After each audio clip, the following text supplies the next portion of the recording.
Netcasts you love. From people you trust. This is Twit. Hi, this is Leo Laporte, and this is my Tech Guy podcast. This show originally aired on the Premier Radio Network Saturday, September 21st, 2019. This is episode 1628. Enjoy. The Tech Guy podcast is brought to you by DigitalOcean. Deploy and scale your apps seamlessly on the simplest cloud platform. Join over 150,000 businesses that use DigitalOcean. Sign up today and receive a free $50 credit at do.co/twit. And by PayPal Credit.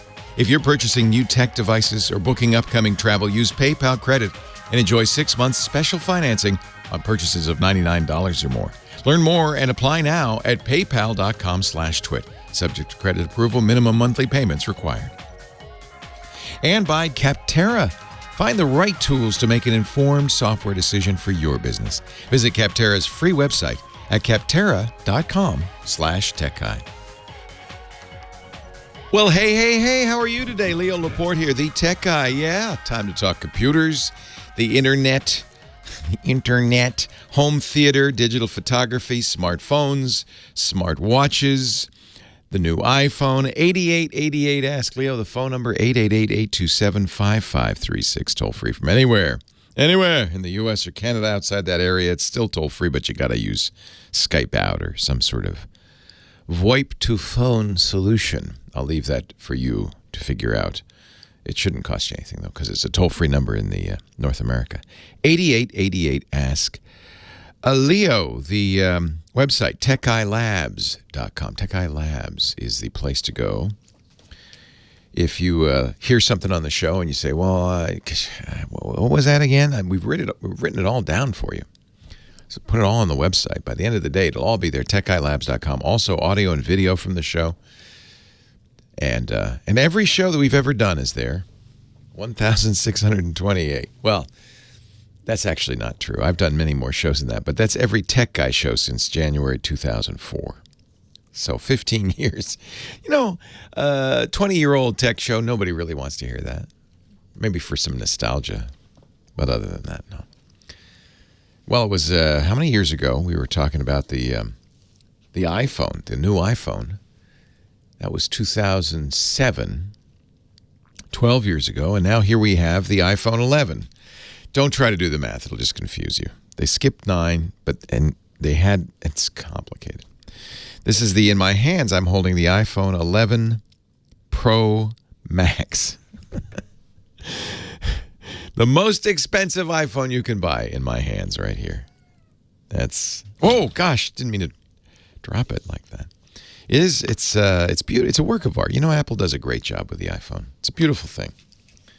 And it is faster. They've got a new processor in it, the A13 Bionic, which is faster. The processor is faster than anything you'd ever need on the iPhone. But I think they're smart to do that because then that gives them some overhead, some capabilities they can add later, some headroom, not overhead, headroom, so they can add capabilities later and the phone will be able to handle it. So in fact, in a way, they're future-proofing it for you because in 2 years, if you still have this phone, then the latest thing comes out, you should, in theory, be able to use it. Biggest change on this phone is the weird 3-camera configuration.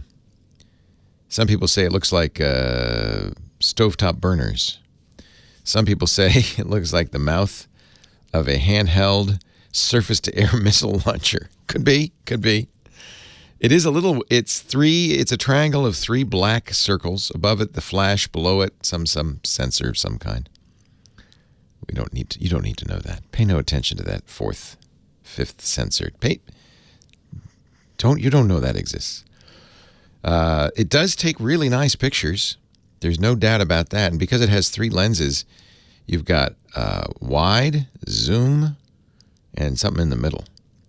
Which Apple, I think kind of silly, in a silly way, names the 3 lenses 0.5x, 1x, and 2x. I guess that makes sense. Except that it's a 4x zoom. Well, yeah, 2x is 4 times 0.5x. What if they made wide 1 No, that's too complicated. 1, 2, and 2, 4. No, it's 0.5, 1, and 2. Samsung says, they have like wide, middle, and telephoto. They have different, or ultra wide, ultra wide, and close up, something like that. What's new in this? There's a lot of new video features. There's a lot of, I think the camera is going to do some interesting things. The night vision is supposedly really good. It starts taking pictures the minute you open the camera app and keeps taking them until you press the shutter button, and then combines the pictures it took before with the picture you took after, and you don't really need to know that. It looks really good. In fact, that's one of the things Apple does very well. You don't need to know that. Just press the button. Look, it looks great, doesn't it? That's all you need to know. Something you should be aware of. A couple of things. First of all, if you're getting a new iPhone this week, or if you already got a new iPhone, one decision you'll have to make is whether to install it as a new phone or to restore an old phone. I thought I was going to make it, I thought I would do the right thing, do what we call a clean install in the business, install it as a new phone. About an hour into that process, picking the apps, I said, oh, the heck with it. This is too painful. So I just restored. And you know what? That's easy. I erased the phone, started over. I said, yeah, restore it from my old iPhone. Do back up your old iPhone. You can do it on the iCloud if you've got enough storage there, or you can do it connected to a computer and back it up there. And then restore it. And man, that's just easy. And everything's there, all the apps you had on the old phone. In fact, it's a really simple way to move from the old to the new phone. And I actually can't see any reason not to do that. And it's so much easier. The new iPhone 11s come with iOS 13. Uh-oh, that's not good. And if you have an old iPhone or an old iPad, do not update to iOS 13. They pushed it out on the 19th to come out with this phone, but it has some serious bugs, lots of them. The reviewers have noted that, and it has at least one serious security flaw, which allows somebody, if they can get your phone and fiddle with it for a while, they can read your contacts information without unlocking it. Serious security flaw. They have to actually have your phone in their hands, and they have to. You'll notice because they're fiddling with it for minutes. There's a bunch of stuff you have to do. But then, and Apple's had this problem historically. This is not new. Apple seems to fall into this trap every time. But they decided to fix that, and in fact, I think there's other problems because they weren't going to fix it till the 30th, and now they're saying, "Oh yeah, we're going to send out 13.1 Tuesday." There must be something else pretty serious, or maybe it's just so buggy. It's a little buggy. So, if you haven't updated, wait. If you have 13.0 on a brand new iPhone, which you can't do anything about, just stay there, but don't let anybody fiddle with your phone. Keep it close, and Tuesday, update it. Because that'll improve things. These things happen. It's a computer, right? These things happen. What else should you know? Restore it. Don't do a clean install. But by the way, if you're going to back it up and restore it, if you're backing up to a machine using iTunes, use the encrypted backup because it'll save all your passwords. You won't have to re-enter all those. That's nice. That's really nice. I think that's all you need to know. It's a very nice phone. Oh, I know what the question is. I know what you're asking. Well, I have an iPhone, 8, 10, 10S. Should I upgrade? Yeah. The funny thing about the iPhone is they do a big event, and they announce this, and they make a big deal, and everybody goes, "Oh, gotta have it. That sounds so great."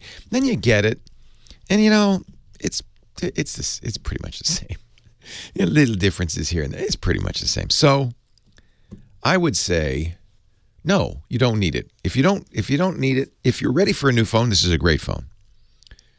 And there's the iPhone 11, which only has 2 lenses. There's the iPhone 11 Pro, which comes in 2 sizes. For most people, the 11 is probably the right thing. That's the one that comes in colors. That's how you know Apple thinks it's for normal people. It comes in 5 candy-flavored colors. See, normal people want that. For the professionals, it's black, gold, white, or some weird thing they call midnight green. And that's kind of, see, professionals, we don't use pink phones. Give me a break. I'm a trained professional here. So I got the gold because that's kind of pretty. Anyway, anything you want to know about that? We could talk about that. We could talk about anything on your mind, actually. 8888 Ask Leo. If it has a chip in it, I'll talk about it. We're going to get to the phones. Kim Schaffer's here. She's ready to answer your calls in just a bit. Actually, she's ready to answer them now. Right, Kim? Right. 8888 Ask Leo. That's the phone number. We're going to take a break and come play that. Laura's here. Hey, Laura, Lady Laura. She's play that thing that goes bah, bah, bah, doing. Here we go. Listen to this. Here comes your magic twanger. Pluck your magic twanger, Froggy. That.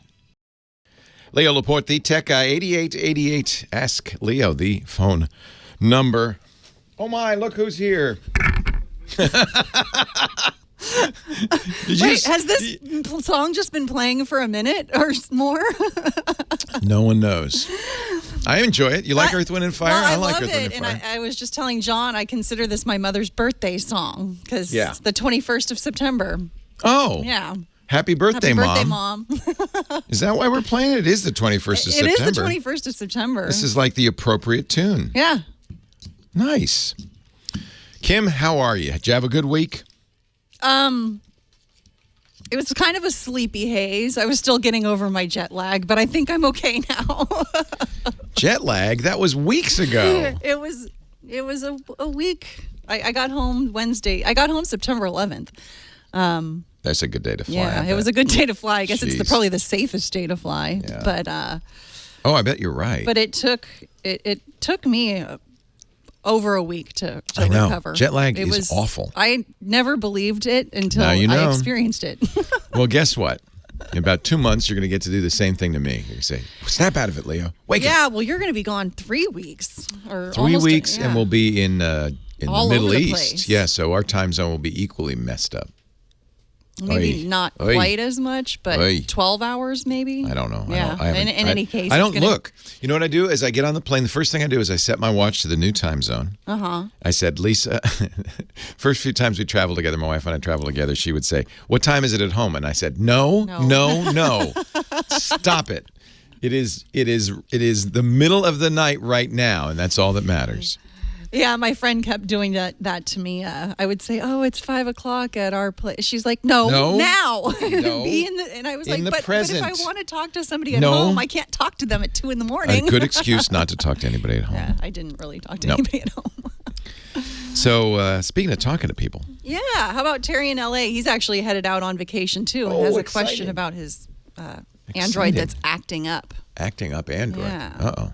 Thank you, Kim. Hello, Terry. Leo Laporte, the tech guy. Konnichiwa, Leo. Konnichiwa. Oh, we talked last week. We did indeed, and I've had massive anxiety since then. I made your life worse. Sorry. You think my life is worse? No, did I make your life worse? No, not at all. Oh, As good. a matter of fact, well, actually, first of all, I was just listening to you and Kim talking about jet lag. Oy. May I make a suggestion to Kim? Yeah. I've never heard of anybody having 10 days worth of jet lag, and maybe next time, forego the complimentary champagne. You're insinuating it may not be jet lag. Well, champagne is an element of jet lag. Yeah. Didn't have any champagne. She says she didn't have any. Okay. All right. Do you have any kava? Anyway, No, I didn't have any kava. Okay. All right. So you're going to Japan soon, right? I am indeed. And here's the problem. And I didn't hear specifically everything you were talking about during your monologue about Apple phones. Yes. But I have a Moto G4 Plus Yes. that I've had for a couple of years, and I've been very happy with it. And starting last weekend, I started getting messages from my Wisecam apps saying, or Wisecam app singular, saying it kept crashing. And so I contacted the wizards at Wise, and after trying various things, they said, well, uninstall the app completely and reinstall it. It's the normal process. Could not reinstall it, and now I'm at the point where even though I have plenty of storage left on my phone, I cannot download or upgrade any apps whatsoever. And to make matters even worse, starting yesterday, whenever I try and take a picture, and I've never had this before, I get a camera error telling me to please restart camera, which I've done now probably over 20 times. Yeah, your phone is in bad shape. When are you leaving? In about a week. Yay, caramba. Yeah. So we talked about Google Fi as a good choice for traveling. Remember that? As your alternative, this might be a good time to go down to the store, the online store.google.com, and pick up a newer Moto, and with a Moto Fi SIM in it, or a Google Fi SIM in it. That's kind of like the ideal travel phone, and they do support Moto phones as well as Pixel phones. However, if you really want to keep this phone, I think part of the problem is its age. Not that it's worn out, but that the version of Android you're running is now a little 8. old. 8? You really got up to 8 on it? Yes. Huh. Well, So here's what that I'm shouldn't wondering. be the problem then. Based upon what I sort of heard you speaking about during your opening monologue, should I go with the nuclear option and just wipe everything off the phone Yes. and go back to factory reset? Yeah, that's pretty much what you have to do now. Yeah, is wipe the whole thing, factory reset. The good news, before you do that, go into the settings, go to backup and reset. You're actually going to be there anyway, but go into backup and reset and back it up. You can back it up to Google, and what it backs up is not the apps on the phone, just the names of the apps. Some of your settings. It's not all your passwords for security reasons, but it'll back up enough so that it'll help you get back to where you wanted to go, and then you can reset the phone, start from scratch. The first thing I'd try installing is that Wise app. Well, maybe not the first thing. I finally was able to reinstall that. Okay. It does not recognize any of my 4 cameras, which it previously did. You're logged into your Wise account? Yes. Oh. Yeah. So if I go back to factory resets, I'm going to have to reinstall all the... Yeah. Well, what happens is if you back up, it'll remember all the things you've installed, and you have a couple of options. It will actually offer to restore those all, as I remember. Or you can go into the Google Play Store, and there's a tab where it shows all the stuff you've purchased, which includes anything you've downloaded for free, and you can go one by one and select all the things. Okay. So it's not so hard. It's just time consuming, and you have the time. It'll only be a few hours. If you have a fast internet connection at home, what you can do is before you go to bed, do all of that, put it on the charger, and let it run all night, and it'll download everything overnight. Okay. Hey, before we go, can I give you a book recommendation? Yes, please. I don't know. Do techies still read books? I have like 8 pile. It's actually an earthquake hazard on my bedside table. If there's an earthquake, I'm going to be crushed by all the books that I've read the first chapter of on my bedside table. So yes, I try to read books. Actually, I just got a new book called The Uninhabitable Earth. I was curious, if climate change continues unabated, will we be able to live on this planet? So this book is very depressing. I'm gonna need a new one. So hang on. I'm gonna get your recommendation. Scott Wilkinson coming up.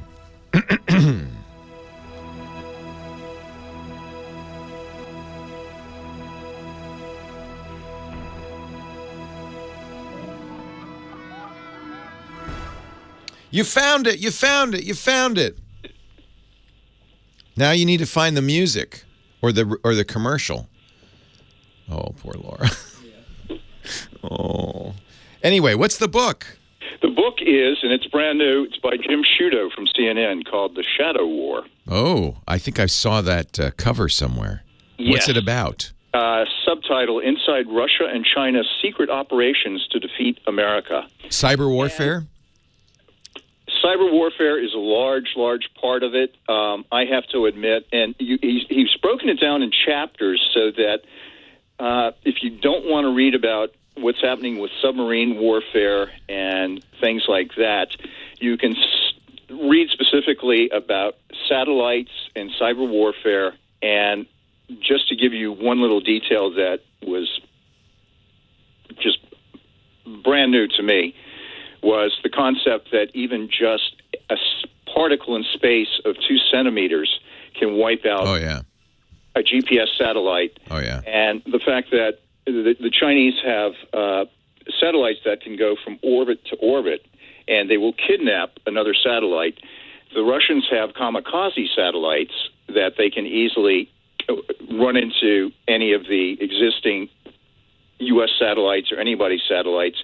And it's not just Russia and China who have this technology. Obviously, North Korea, the Iranians, the Pakistanis, basically anybody who can fire off something into suborbital. Sounds like this would go very nicely with the uninhabitable Earth. It's just going to be like it sounds like it would. A match set. The thing is of depression. But all the people who call in every week and are complaining about their Android phones, like wait, I just did, or their Pac-Man games, or Pac-Man. Did I really say that? Just I wait. did. Just wait. All it's going to take is just a couple of satellites taking out of orbit, and we're not going to have anything on our phones. We're going to go back to early 1970s. Just one more fun fact to know and tell. Well, actually, I have to admit, I thought it was fascinating. Oh, it is. I will get it, and I will read it. Yeah. Good. Thank you. Appreciate it. Take care, Terry. Have a great trip. Thank you, buddy. Take care. You too. Our show today brought to you by, our podcast today brought to you by DigitalOcean. I love DigitalOcean.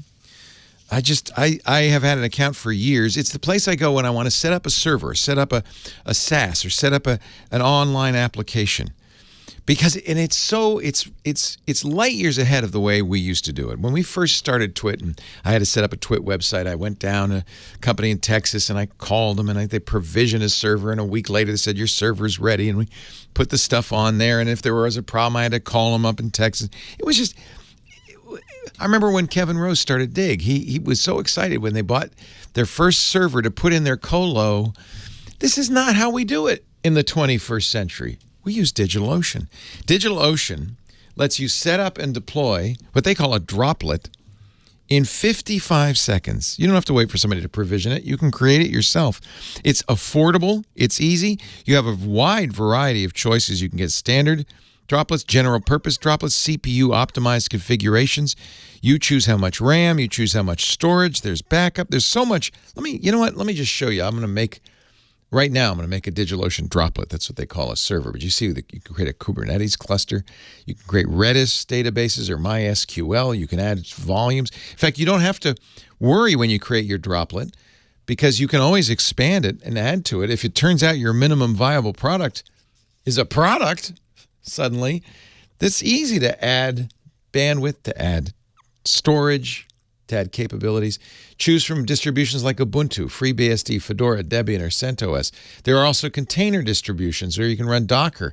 You can use Kubernetes to orchestrate. Here's the marketplace. One-touch droplets, one-touch applications. Let's say I want to learn Node.js, or I have a Node.js app in mind. There you go, Node.js 8.10.0 on Ubuntu 18.04. Great. I could choose my plan. And by the way, I'm a cheapskate, so I'm going to slide the slider all the way left. Choose the $5 a month, 0.7 cents an hour plan. I get plenty CPU, 25 gigs of storage, 1,000 gigs, a terabyte of transfer every month. And if I want, I can add block storage. Choose the server. They're all over the world. London, Frankfurt, Singapore, Amsterdam, Bangalore, Toronto. I always choose San Francisco. There's New York, too. I like to use SSH keys to log in because, yes, you're going to get a terminal. You're going to get a console. And you can use SSH to log in. Of course you can. You can choose a host name. Let's call it Leo's Node.js. Now watch. I'm going to press go, and I'm going to be provisioned so fast. Oh, I always enable backups. $1 a month. That is well worth it. There we go. Create the droplet in 55 seconds. You see, I already have 3 running. A Django droplet. I have a LAMP stack running. I created Dig 5 all by myself. It's very easy to set up your droplets. More than 1 million developers now use DigitalOcean because it's so easy to use, so affordable. CloudBees, LAMP, Ghost, cPanel, Node.js, Jenkins. Yes, you can run your Jenkins server right here. WordPress. 365 a day, a year, 24/7 world-class support, monitoring, alerts, 4 nines uptime. You get the SLA, absolutely. Team accounts, full DNS management, 12 global data centers. DigitalOcean, they're on a mission to simplify cloud computing. There, it's done. My Node.js server is ready with a public IP address. I can log on. Shall I log on to it? Let's log on here to my there's my public IP address. I've got my droplet. I can log on to it. I can enable private IP, IPv6, floating IP. Let's get a console real quick. I'm going to boot up my server. This is amazing. 55 seconds. You could spend more time building software that changes the world. Oh, there it is. There's my root login on my Node server. It's all up and running. How do you like that? Sign up today and receive a free $50 credit at do.co/twit. do.co/twit. You get a free $50 credit right now. DigitalOcean, designed for developers, built for businesses. Scott Wilkinson is here. He is our home theater geek. You'll find his writings on techhive.com, and you'll find him each week right here. Hello, Scott. Hey, Leo. How you doing? I am well. Good. Well. You have been reviewing something none of us want, none of us should buy, none of us can afford. Well, that last one is true. What is few it? Of us can, few of us can afford, but I think we all want it. At least I do. It's the latest LG OLED TV, and you and I have been singing the praises of LG OLED TVs. I love my LG, and I got a B6, so that's 2016, right? Yep. And so it's a few years old, 4K, HDR, spectacular. It is spectacular, no doubt about it. What could possibly be better? Well, how about 8K? Oh, it's twice as good. 4 times as good, Oh, actually. even better. Yeah, because the number of pixels increases from 8 million to 33 million pixels on the screen. And you might go, well, wait a second. What? It's 4K is already has so much resolution and so sharp and detailed. Why do we need to go to 8K? Well, you do need to go to 8K when you have a large screen size. And this TV is the largest OLED available today at 88 inches diagonal. So it's huge. It's monstrous. And when you're sitting relatively close to it, as I was, I was sitting like one screen height away, roughly. And is that how close you're supposed to sit? No, you're really supposed to sit more like 1.5 screen height. Your mother told you it'll ruin your eyes. Well, that's good to know. 1.5. So that's the rule of thumb. 1.5 times the screen height. Correct. Oh, that's interesting. I didn't know that. And with 8K, you can actually sit much closer and not see the pixels. I mean, I could barely see the pixels with my nose pressed up against the screen. Very high resolution. It's very high resolution. Now, 8K, just to throw some numbers out there, is 7680 by 4320. It's exactly double the horizontal and vertical number of pixels in a 4K device, 4K display. And at 88 inches, it's like unbelievable. It's really amazing. Now, there's no 8K content to speak of. There's a little bit on YouTube, but come on. Yeah, I mean. Okay, come on. Really? There isn't. Yeah, they there say is it's 8K, but if you play it on an 8K TV, I don't think it's going to look that good. Well, I didn't actually have a chance to do that. They have to compress first of all, they have to compress the heck out of it. Well, right? correct. And then however, you have to stream it. Yes. That is true. And there is no 8K YouTube app in the TV. Oh. So it's essentially not available. However, I did look at some 8K content, native 8K content that was shot by a color scientist by the name of Stacy Spears. And he shot it on a red camera at 8K. And I actually had the opportunity to look at it two ways. One is pretty highly compressed, as it sort of might be on YouTube, and then uncompressed, being played from a super high-end computer. To tell you the truth, the difference wasn't that great. I mean, we're talking with the other computer, with the computer uncompressed, it was, like gigabytes per second of bandwidth required to send that much data. But the compressed stream was more like 80 megabits per second. And a 4K UHD Blu-ray is more like 100. So it was even less than 4K UHD Blu-ray. And it looked amazing. So, you know, the important thing with 8K at this point is upscaling. Because you're gonna have 4K content, you're gonna have Blu-ray content at essentially 2K, what's called 1080p. And so how well the TV upscales that content is what's critical here. And the upscaler in the new, by the way, the model number is the 88Z9. And the upscaler is an AI upscaler, so it's using artificial intelligence with deep learning and with a database of millions of data points of different types of objects and scenes and so on. So it does a remarkable job. I mean, I looked at a lot of 4K and even Blu-ray upscaled to 8K, and it just looked gorgeous, just gorgeous. So, you know, that's if you have the money, and therein lies the tale. This would be a fabulous TV to have. How much? 30 grand. Yeah. And it would be silly, really, to buy it. I mean, you buy it for, this is a show-off TV.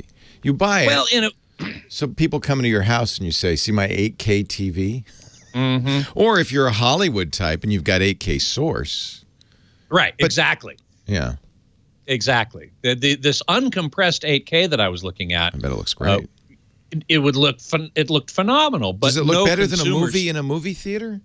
Yeah, I would say so. So if you're a filmmaker and you've been shooting with 8K cameras, red cameras. Yep. And you've got the master on a massive hard drive. Right. With a super powerful computer playing it. Yeah. Yeah, that's the other problem, of course. Every time they do these, I remember we started making podcasts many years ago. It was probably 2007, 2008. Yeah. In 4K. No, I'm sorry, HD. This is HD. Yeah. Yeah. And it took them a week to edit it, and nobody could watch it, and you couldn't download. I mean, it felt like this is massive. Now it's very commonplace. Everything's HD. Then 4K, and the same thing happened. So it's a reasonable that we're going to go to. Do you think 8K, the 8K experience is that good that if there's the content and the TV prices go down, that people in, how long, 5 years would be buying 8K TVs, you think? Yeah, well, I think it's almost inevitable, just like 4K was inevitable. But then is there 16K and 32K after that? I mean, what happens? You know, what happened? It keeps going. At some point, it's so fine it doesn't matter. We've seen this with phones now. Phones are 500 dots an inch. You can't see it. Right. However, you can see if there are anomalies. And in a lower, this is one of the important points about 8K and higher even. As you get higher resolution, you can upscale lower resolutions and not see jaggies and weird so that's what artifacts. They're doing. They're getting better. That's really yes, exactly. Okay. So that's really the importance of 8K is to have a better looking image when you're upscaling lower content. Now, Japan is actually going to be broadcasting 8K for the 2020 Olympics. Of course they are. Yeah. NHK has been pushing 8K for a long time. That's what happened with HD. That's what happened with 4K. 4K. Yep. Exactly right. Exactly. So when are you getting one, Scott? No time soon, I'm afraid. I really like my 4K TV. It looks fabulous. I had to upgrade everything to make it work with 4K. That's the other thing is you can't watch that 8K YouTube content and anything you've got playing into your TV anyway. That's right. You got to upgrade that too. Scott Wilkinson, you'll find him at techhive.com. He is our home theater geek, and he joins us every week. If you have a question for Scott at techguylabs.com. Maybe next week we can answer some questions. Leo Laporte, the tech guy. Scooter X says you can't wall mount it? That's correct. You cannot wall mount it. Why is that? Because some of the electronics are in the base. It comes with a base.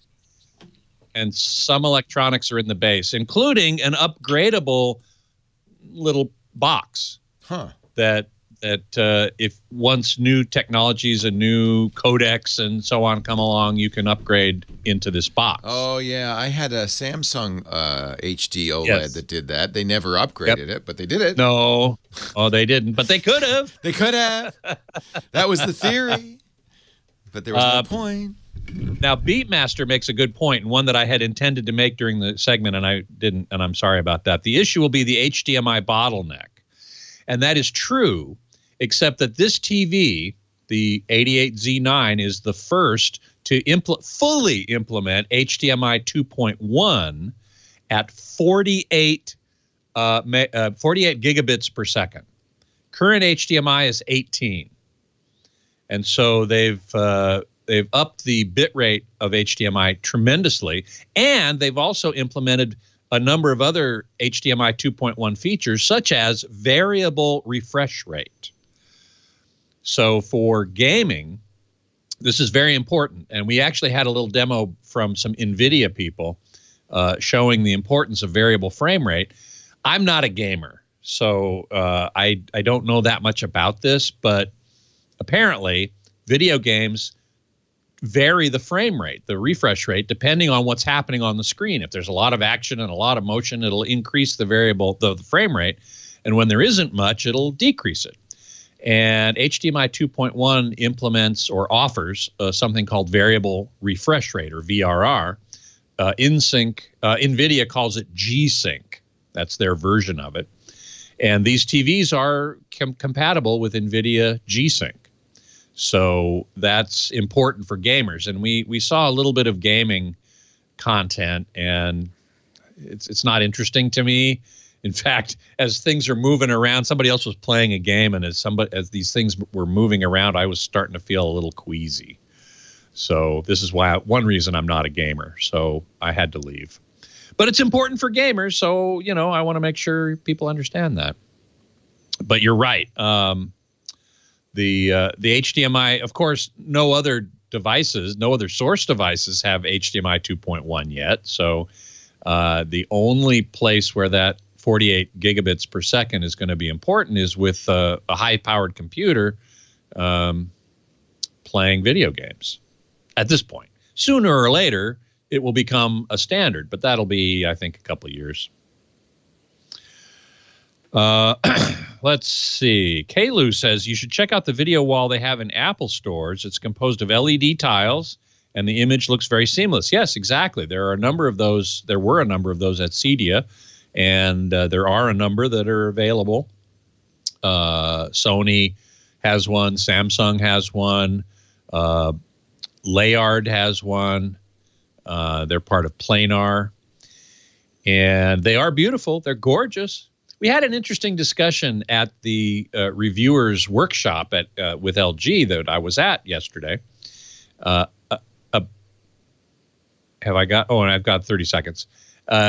Wondering whether or not it was cinematic. Once again, like frame rate, 24 frames is cinematic, more is not. Reflected light is cinematic, light reflected off a screen from a projector. A direct emission is not. So some people say. It's a very interesting debate. Leo Laporte, the tech guy, 8888 Ask Leo, the phone number. If you have a question, a comment, a suggestion, let's talk high tech. Let's go back to line 3. Manny in Utica. Hi, Manny. Hey, Leo. How's it going, bud? It's great. How are you, sir? Oh, I'm doing very well. This is like the umpteenth time I've talked to you, and I love it. Nice to hear from you again. We're getting some regulars all of a sudden. That's good. Yep. Listen, I have a 2009 Dell 17-inch with Windows 7 and Linux installed on it. Nice. Now, as we all know, in January, the Windows 7 is going to go by the wayside. Yes. That merely means that Microsoft's going to stop sending out fixes, patches, updates, but that's semi-serious because it means you will possibly have an insecure operating system after that. Right. So my question to you is a three-part question. Is A, Should I just completely turn the laptop into a Linux Ubuntu machine? Yeah, that would be my choice. You're actually in great shape because you can. Did you ever, when they offered, remember in the first year of Windows 10, they offered free upgrades to Windows 7 users. Did you ever do that?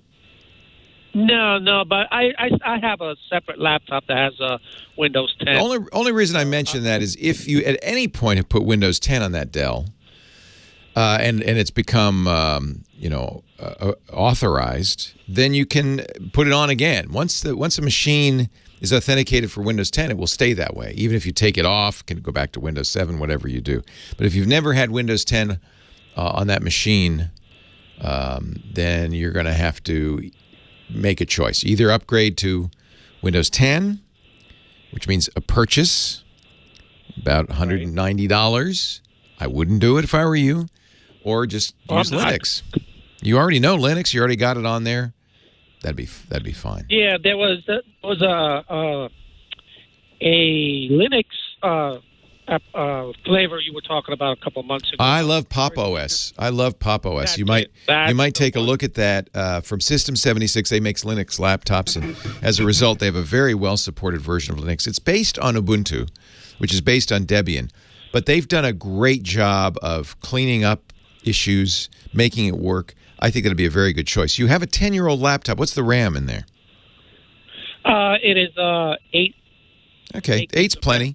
But the machine is somewhat old, so sometimes the most recent versions of Linux, which are not optimized for older hardware, may not be the best choice. There are versions of Linux like Ubuntu or Xubuntu that are designed for lower-end machines. So try Pop OS if it works fine. The reason it's a little heavyweight, it uses the GNOME desktop, which is a little heavyweight, uses a lot of memory, that kind of stuff.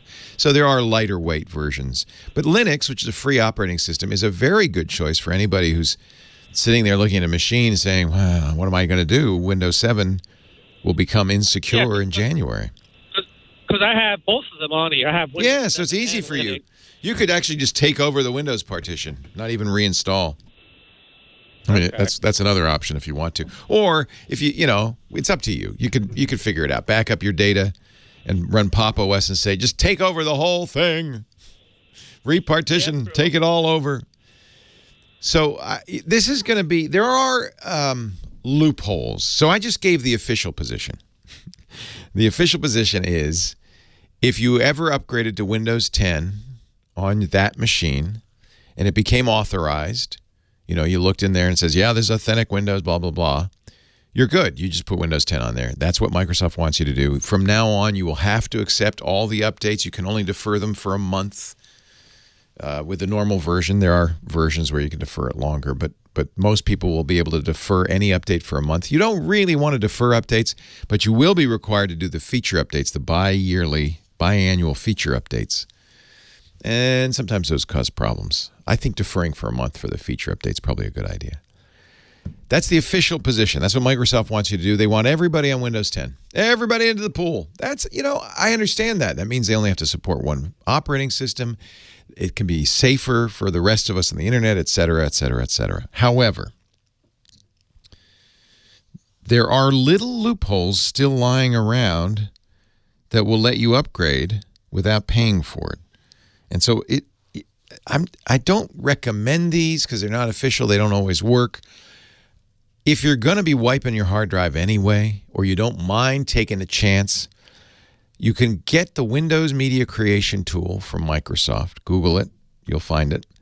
You can choose the upgrade option. And in some cases, I'm told by many people, you can just upgrade Windows 7 to Windows 10. It'll authenticate and you're done.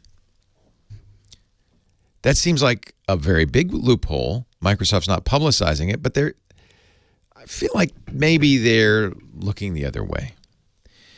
There are other ways. If you're using accessibility tools, if you have a handicap of some kind, disability of some kind, Microsoft has said, and I think they continue to say, you get Windows 10 for free as well. So that's worth investigating as well. If you have a serial number for Windows 7, try it. See if it works. It might work.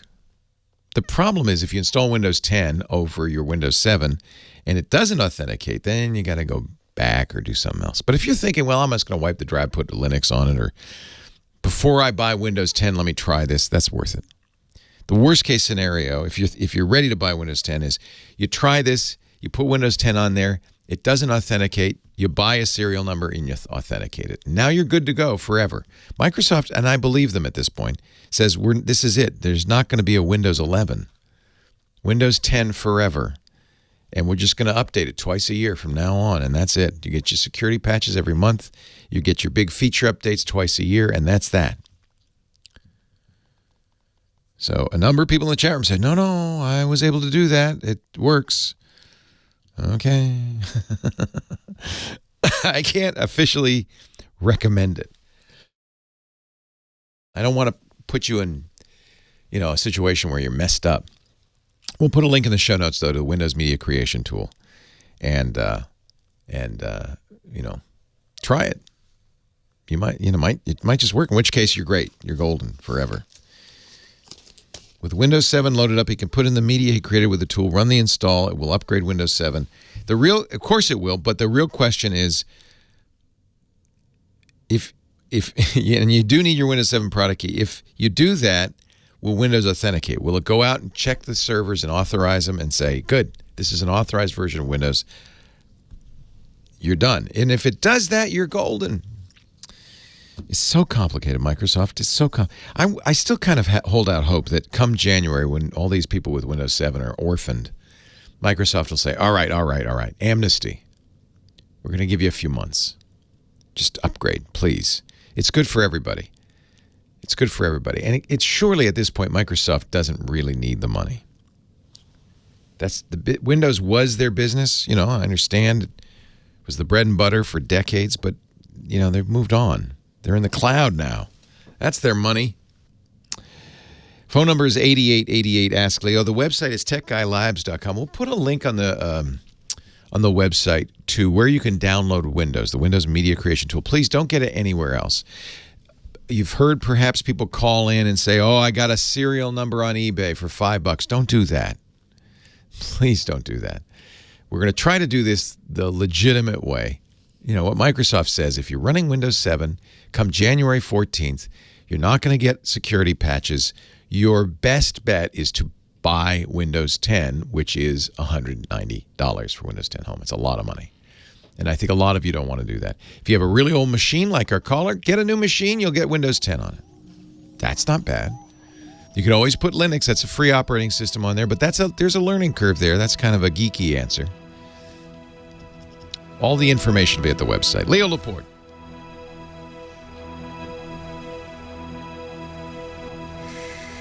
Windows 10 is fine, absolutely.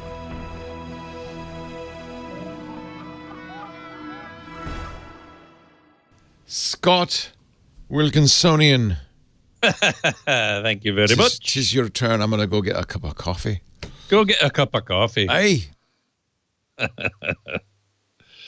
Hey, everybody. Nice to see you all, as always. I'm glad to be able to hang out with you at noon here. Some people have been asking me in the chat room about the wedding gig I played last weekend. It was great fun. Serbian music at a Serbian wedding. The groom had a large Serbian family, very large. And we played for some preliminary music while people were getting there, and it wasn't easy to get there. It was in the hills of Ojai. And once it was time to start the wedding, we actually played as we processed everybody over to the wedding site, the actual ceremony site. And it was brutally hot. Oh, my God. It was like 100 plus degrees. And they found a little bit of shade for us, which we were very grateful for, but there wasn't much at the site. And the entire wedding party, I mean, everybody who was attending the wedding and the wedding party and everybody were in the direct sun. Oh, man. It was brutal. Now, some of the older folks were with us in the crowding into the little bit of shade that there was. But we actually had to go out into the brutal sun and play a type of dance called a kolo. And everybody at the wedding was in a giant circle around us, and we were playing this colo, and they were dancing around us, and that was amazing, really amazing. And after that, we processed to another location where they had actually set up a tent for us, and we played, for another hour or so, and some people danced. There were a number of people who were from Serbia, and when we played a particular tune from a particular city, one woman said, "Oh, I was born there. I know that place." And she got up and just danced around, and it was wonderful. So that was great, but and now I get to hang around. Okay, Key 43. I'm taking apart a 60-inch LED TV that won't turn on, taking my voltmeter to it. It's only a year old. It won't power on. What could have happened? Sounds like the power supply to me. That would be my first guess anyway. And taking it apart, if it's only a year old, it's probably still under warranty, unless it's like a year and a week old, and maybe not. But if it's still under warranty and you've taken it apart, then that's it. You voided the warranty, I'm afraid. And that's too bad. I would not do that, even though I do have some electronics training. I worked as an electronics technician for a while, but an LED TV, that's a bit beyond my pay grade. I think it's the power supply. I mean, that would be my first guess. I don't know what it is, but my first guess would be the power supply, and replacing the power supply board would probably fix it. That would be the first thing I'd try anyway. Now, whether or not you can get that as a consumer, I don't know. Who made the TV? Probably not. You would have probably needed to take it to an authorized service center for that company. Friendly Manitoba, what are your thoughts on micro LED not having burn-in like regular OLED? I don't think it does. I think that it's not a problem with. Well, it's not micro OLED. It's micro LED. And we were talking about burn-in on OLED at the LG event that I was at yesterday, and I don't think burn-in on OLED is as big a deal as people think. And in fact, Neil Robinson, one of the LG folks, a really great guy, very super technically oriented, said he believes that if you leave an OLED on with a static image, or say a channel bug in the corner, or a stock ticker, or a news ticker along the bottom of a news channel, if you leave that on for, say, 2 days, and then you play normal moving content for 2 days, that will wipe out the image retention. It's not permanent. I'm not willing to try that on my OLED, but it doesn't surprise me. I don't think burn-in is nearly as big a problem on OLED as it was on plasma. And so this was an interesting discussion, though, about that. But I don't think it's really a problem on micro LED. T1000, when are broadcast and cable networks going to televise and stream in 4K? Well, ATSC 3.0, which is the upcoming broadcast standard for terrestrial, and it has some online components as well, is set up for 4K. So we will probably see that in a couple years, maybe. There's lots of 4K in streaming, so that there's tons of streaming 4K. But broadcast and cable and satellite, satellite has a little bit of 4K. Dish has it sometimes. DirecTV has it sometimes. I think DirecTV actually has it more than Dish. Dish only has it when there's some big event like the Olympics or something. Then it'll show 4K. When we get to broadcast, when we get to ATSC 3.0, when that is widely deployed, we'll see 4K broadcast. 8K is another story. I mean, we're going to see 8K satellite broadcasts in Japan for the 2020 Olympics, but it's going to remain pretty niche and rare I think, for quite some time. Tech in San Diego says the new AMD EPYC processor will render 8K. Yes, there are a number of processors that will. NVIDIA, I forget the model number of the graphics card that they were showing us at this event, renders 8K, no problem. And by the way, the LG TV variable refresh rate, VRR or G-Sync, can go from 40 to 120 frames per second, or 120 hertz. So, Friendly Manitoba says, my father loves CNN, so no OLED for him. I disagree. Now, there are those who will disagree with me and say that, yes, burn-in is a big problem and you shouldn't watch CNN all the time because of the strip along the bottom. But I think that if you once a day, if all you watch is CNN for 8 hours, yeah, okay, you're going to start seeing burn-in. But if you were to play something like Planet Earth 2, or that was the example we used in this discussion, for 8 hours, then it goes away. So Neil says, and I have no reason to doubt him. He's a very smart guy and knows what he's talking about. Thank you. That's very nice of you. Oh, my pleasure. All right. Thank you, Scott. Sure. See you next week. Have a great one. Thanks. Well, hey. How are you today? Leo Laporte here, the tech guy. Time to talk computers, the internet, home theater, digital photography, smartphones, smart watches, Windows 10, Windows 11, Windows 12. No, we won't talk about Windows 12. 8888 Ask Leo. That's the phone number. 888-827-5536, toll free from anywhere out of the inside the U.S. or Canada. Outside the U.S. or Canada, you can still call. Just use Skype out or something like that. 8888 Ask Leo. Mike on the line from Spokane, Washington. Hello, Mike.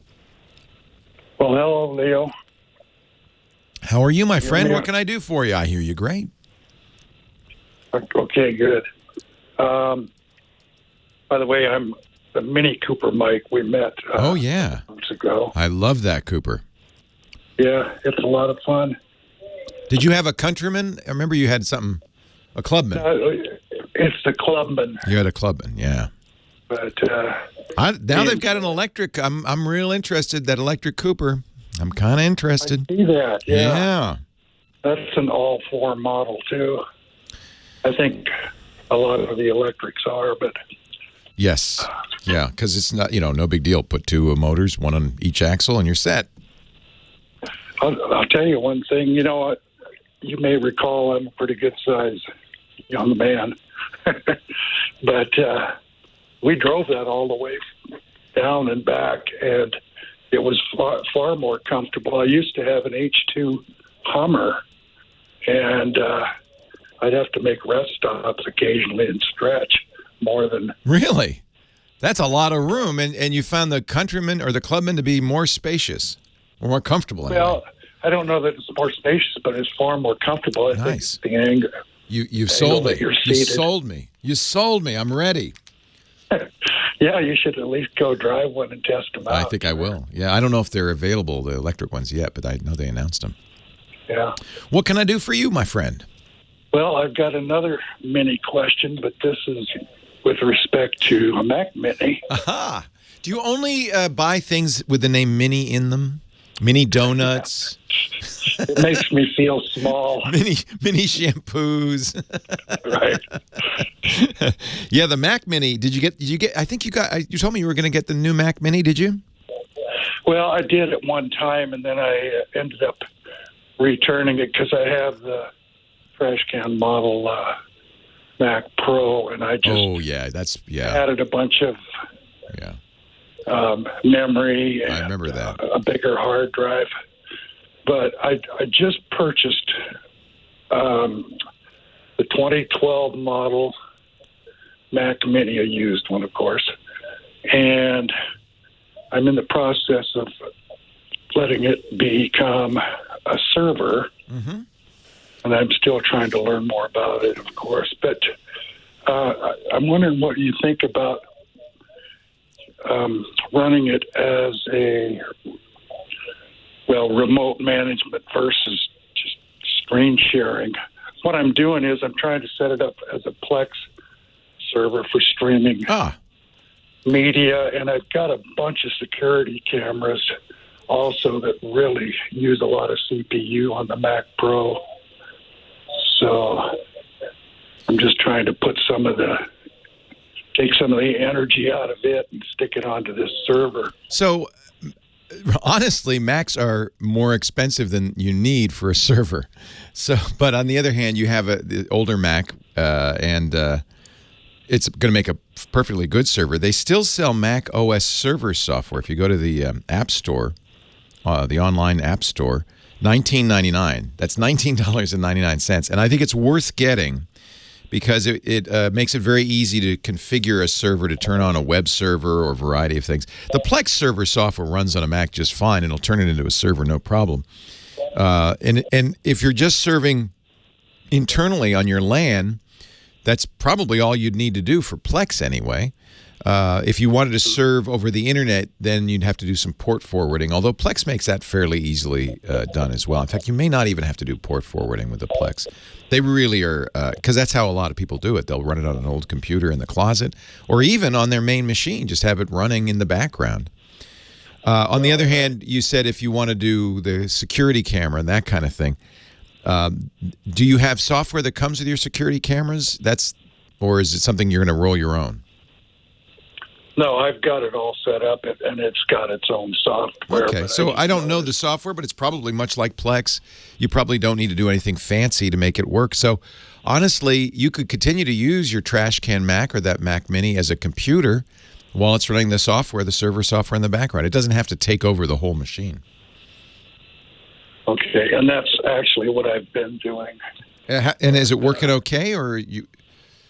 You know, it was, but it seems like it heats things up. Well, yeah, because you're going to be working harder, and that's the thing to do. You know, open the resource manager, or I guess they call it activity monitor. Open that and watch and see what's happening with CPUs, with memory, with hard drives. See how much it's taxing that machine. And yeah, you may find, especially an older machine, that it uses enough horsepower that you don't want to be doing other things on the machine. That kind of thing. Yeah, I'm looking at it right now, and I've got 9 security cameras.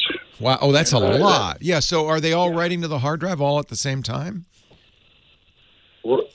Right. Well, they're not recording anything. Oh, they're not? Other than visual. You know, I can click on them and record. But you're not saving to the hard drive all the time? No. Oh, okay. That's not too bad. That's just nine screens. Using 80, anywhere from 83 to 94% of my CPU. Well, that's all of it. That's really pretty much all of it. Remember, though, sometimes people open Activity Monitor or Task Manager and they look at it and they say, oh, my God, all the memory's used up and all the CPU's used up. And remember, a modern computer is designed to use all the resources. Why let memory or CPUs sit around? Use it. And then the real question is, if it's nice enough so that if somebody else needs it, it says, oh, yeah, here, have some memory, or, oh, yeah, have some CPU. But it's not unusual. People call me, for years they've been calling me, ever since, people figured out, I can look at Process Manager, Task Manager, Activity Monitor, I can look at that and see what's going on. And they say, oh, 100% CPU use. Well, yeah, programs are designed to use all the resources they need. And if it takes 100% of CPU for a few seconds, fine. If it's pegged at 100% all the time and no other program can run, that's another matter entirely. Right. I'll tell you the thing that alerted me to the idea of running something off of another machine is because I had replaced the main hard drive in the Mac Pro with a larger 1 terabyte model, third party. Ah. And it lasted a year. No, not. Oh, you think it was the heat? Yeah, I'm thinking so. And yeah. It's got a 5-year warranty, so I just replaced it less than a week ago. That's good. They gave me a new one. In fact, a newer model that runs a little faster. Yeah, you might look at alternative cooling options. Is this in the Mac or the trash can? I mean, the Mini or the trash can? In the trash can. I just got the Mini. That's what we Mac aficionados lovingly call the 2013 Mac Pro. that Apple themselves admitted, well, we kind of blew it. The old trash can Mac. So the heat machine. The problem Apple said when they admitted that they kind of blew it was that it's got a clever cooling mechanism. It goes up through the middle and the core, but it was really not upgradable. They couldn't put anything hotter in there. You're not putting the hard drive though internally? It's external, right? No, it's internal. Just use external hard drives. You've got fast enough interfaces. I would just use an external hard drive instead of an internal hard drive. Then the heat will be not much of a problem, especially if you get an enclosure with good cooling. 8888 Ask Leo. That's the phone number. Leo Laporte, the tech guy. More of your calls coming up in just a little bit. You stay right here.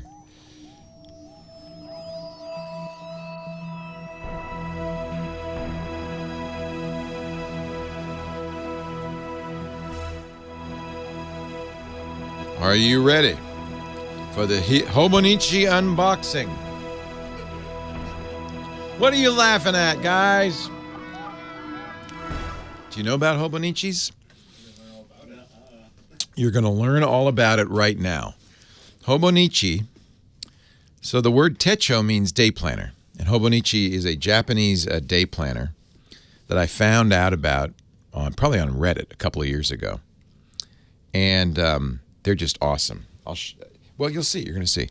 So there's a whole fan club of Hobonichi lovers, of which I am now one, made with really good paper. It's Japanese Tonagawa paper, which is a beautiful, thin, but great paper for fountain pens, because I like to use my Hobo with a fountain pen. The ink doesn't bleed through, but because it's so thin, you can get a whole year in a small book. So this is the new one. And by the way, they just put these on sale September 3rd, 4th, and 5th, and many of them were sold out immediately. So it's like the iPhone. You have to get it right away. So I ordered a day of. Most of them are in Japanese, but they have a couple of them in English. So that's the one I got. Once words were engraved in stone. Once words were exchanged from mouth to mouth. I guess people couldn't help it because they were so precious. We all want to keep words alive. Safety matches fireplace chat. They have quotes from odd sources. It's a little Japanese. So I'm excited. This is very exciting. So the arts and sciences versions are the English language versions. Let's see. I don't know if this is the cover or I think this is the case, because I bought a new case too. Oh, I'm not going to have enough time to do the full unboxing. This is my new cover, which I really like. So the covers are, this is leather and canvas. Yeah, they're really pretty. So, and it's got a bookmark. I'll show you my other cover, because I'm actually a little disappointed. This doesn't have the pen loop that my other cover has. And then, and they give you little extra toys. There's the planner. That's a whole year, plus a bunch of stuff. Yeah, it's really nice paper. I get a little, I didn't buy this. You get a little extra pen. And what is this? I don't know, because it's in Japanese. All right, I got to go back to work. Oh, maybe not. Maybe not. Got a little more time. I can find out what this is. They give you little goodies when you order your Hobonichi from the Japanese Hobonichi store that you don't get elsewhere. Let's look at pictures on the cover. Let's figure it out from the picture. Huh? What's the guy is looking? He's looking, he's finding, I don't know what it is. Japanese people are so interesting. I have no idea what this is. Oh, it's little cards. All right, back to work for you, Leo. Leo Laporte, the tech guy. 8888 Ask Leo. The phone number 888-827-5536. Toll free from anywhere in the U.S. or Canada. We're riding down the highway, going to a show. DW's on the line from Encinitas, California. Hi, DW. Hello there. How are you, Leo? Listen to that voice. It's DW, my friends. I gotta get out before my battery dies here. Oh, okay, quick. I won't. Since you're the godfather of my podcast, I'm at a kind of a weird spot. I've got about 26,000 downloads as of today. Wow. But that's not, listeners, that's 26,000 downloads. And that's holding. I'm holding the listeners. It's not growing. So I come to the point where... You got to come on this show every few weeks and plug it. Advertisers, but I'm going to get a sponsor. And I got this one that I think is perfect. Yeah. And I'm having a hell of a time trying to get through to the right person.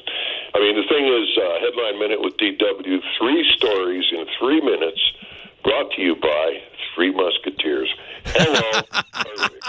You got to call the people at Mars. They're on Mars. You need to know the name, right? Yeah, Three Musketeers. They're in 80 countries. I mean, and I'm in 46 of them. So I think, this is so perfect. What do you think? Think that's good? I love it. I don't know what to charge them. Let me tell you a little bit about our experience with ad sales for podcasts, because I know a little bit about this. When I first started the podcast network, and if you want, DW, I know your phone's dying. You can listen on the air if you want to stay on the phone. Yeah, that's all right. I've got something very important to tell you.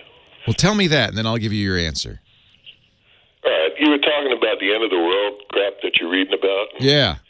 And getting all worried about. Yeah. I'm one of those kids hiding under the desk kids from the 50s that was severely traumatized by this kind of stuff. Remember that? This has been going on since Genghis Khan. They've been scaring kids. And now kids are out protesting and leaving school because they don't think they can grow up. They're not going to get a chance to grow up. You know how awful that is, and it's our fault. There's nothing we can do about it if the stupid world's going to end or if the Russians are coming. I didn't learn that until I was 40.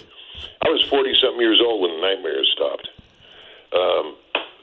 This is a bad thing for kids. I just want people to really realize what they're doing. I mean, they're destroying childhood. If that's what the kid's worried about, that Miami's going to be underwater, baloney. All the times that's been said over the decades.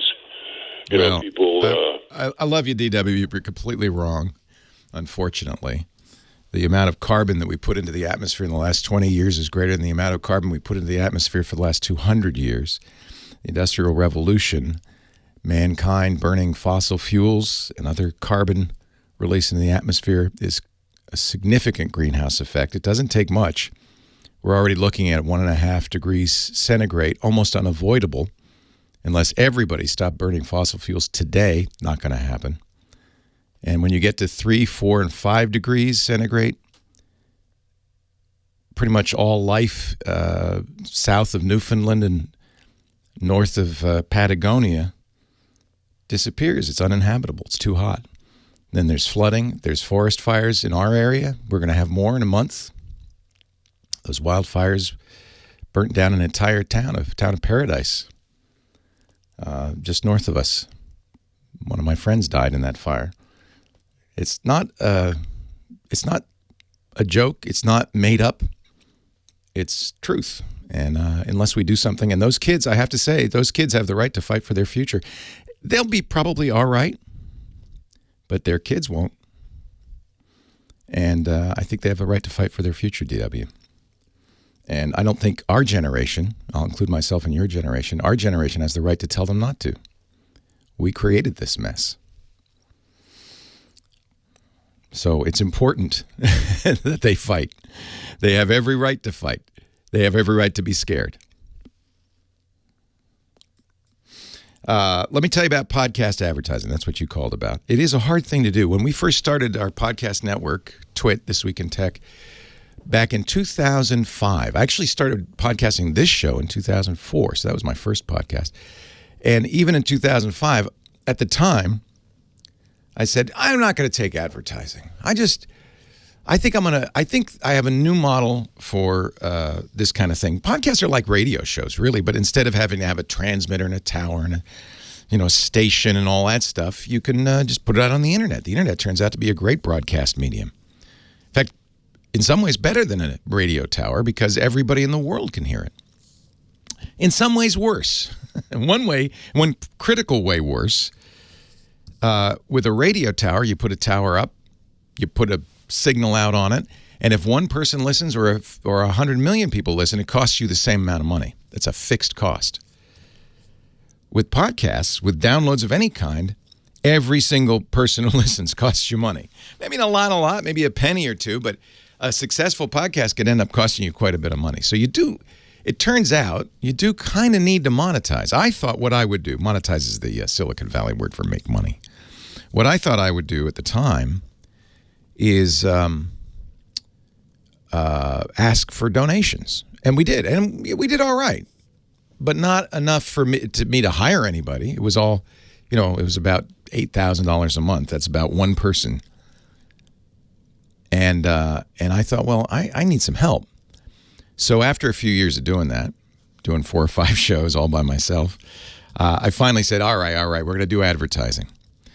And we didn't know. This is early days of podcasts. I didn't know what podcast advertising should cost. You still don't, right? It's hard to say. We decided a model that's very similar to the radio model, where you charge per 1,000 impressions. They call it CPM, cost per 1,000. M is 1,000. I know it's confusing. And I thought, well, what is my CPM? What is my cost per 1,000 listeners going to be? And I looked in the computer magazine. I talked to some people. They said, well, if you bought a full-page ad in PC Magazine, it'd cost you about $100 per 1,000. I thought, okay. Well, I'm not as valuable as that, but I'm close. In fact, there's no guarantee somebody's going to see that full-page ad, and there's a lot of other ads, so maybe I should charge. I thought I'll charge $70 per 1,000. Turns out that was a lot, by the way. But we managed to, give or take, to charge that, and slowly built a business. First year, I think we had one advertiser, made a couple $100,000 a year. That was good. Hey, I could hire somebody to help me. Second year, we doubled it again. We're doing about $8 million a year in podcasts with about $35 to $70 per 1,000 listeners. But it's hard to get in the door, and it's going to be really hard to get in the door of a company like Mars because they don't buy their own ads. They have an agency. You got to go to the agency, and they're going to say, what? You want me to give you a $10,000 check? I can't write checks that small. It's a tough thing to do. But good luck to you, DW. Maybe the world won't end before you get to sell some. Leo Laporte, the tech guy.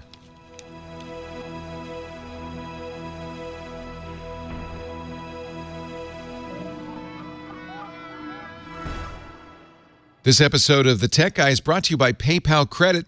Use PayPal Credit for any purchases you want to make, big or small. You might have a trip you want to take, flights, car rentals, hotels, tickets, etc., or a new computer, sound system, monitor, or phone you've been wanting to buy. Or for the sneakerheads out there, seems like there's always a new shoe that comes out you just have to have. You can buy what you want today and pay over time with PayPal Credit.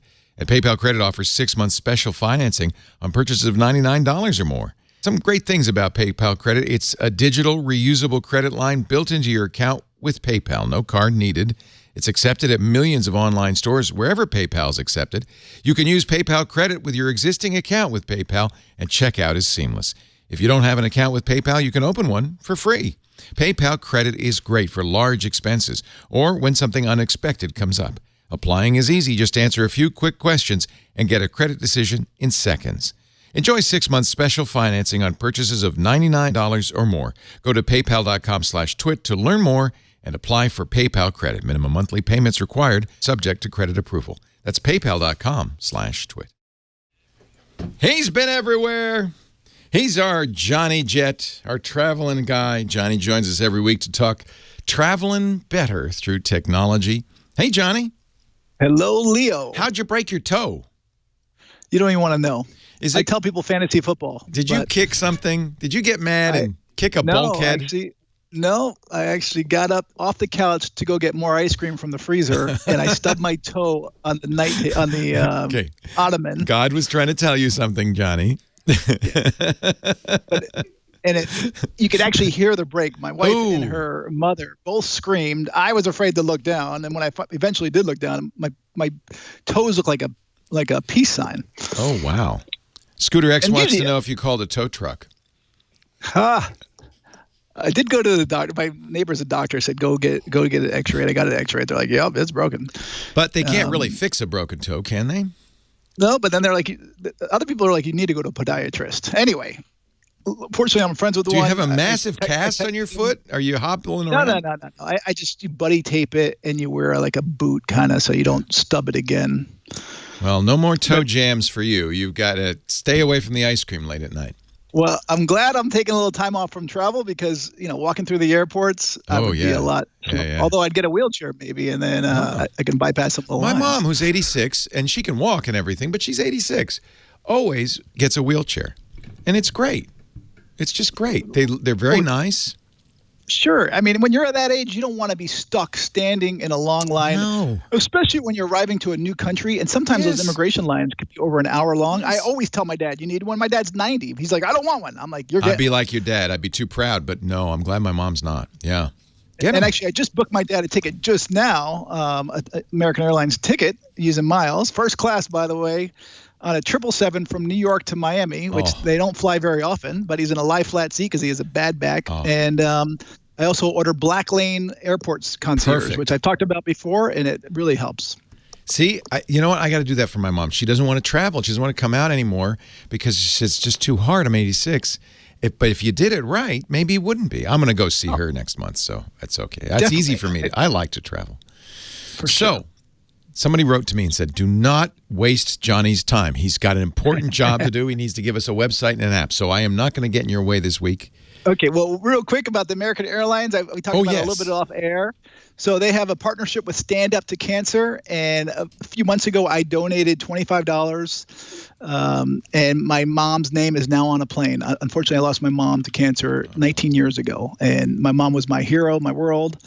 And it's if you scroll down a little bit more, you'll actually see where her name is. Oh, there's a young Johnny Jet. Oh, that's so sweet. Oh, that's so neat. So that's when I actually really figured out the value of miles. I learned to cash in your miles for business class, first class tickets. My mom never flew up front until I cashed in my miles. And so anyway. So the arrows on this specially painted American Airlines plane that says Stand Up to Cancer are made up of the names of the donors. There's 20,000 names. Oh, that's so cool. That's so neat.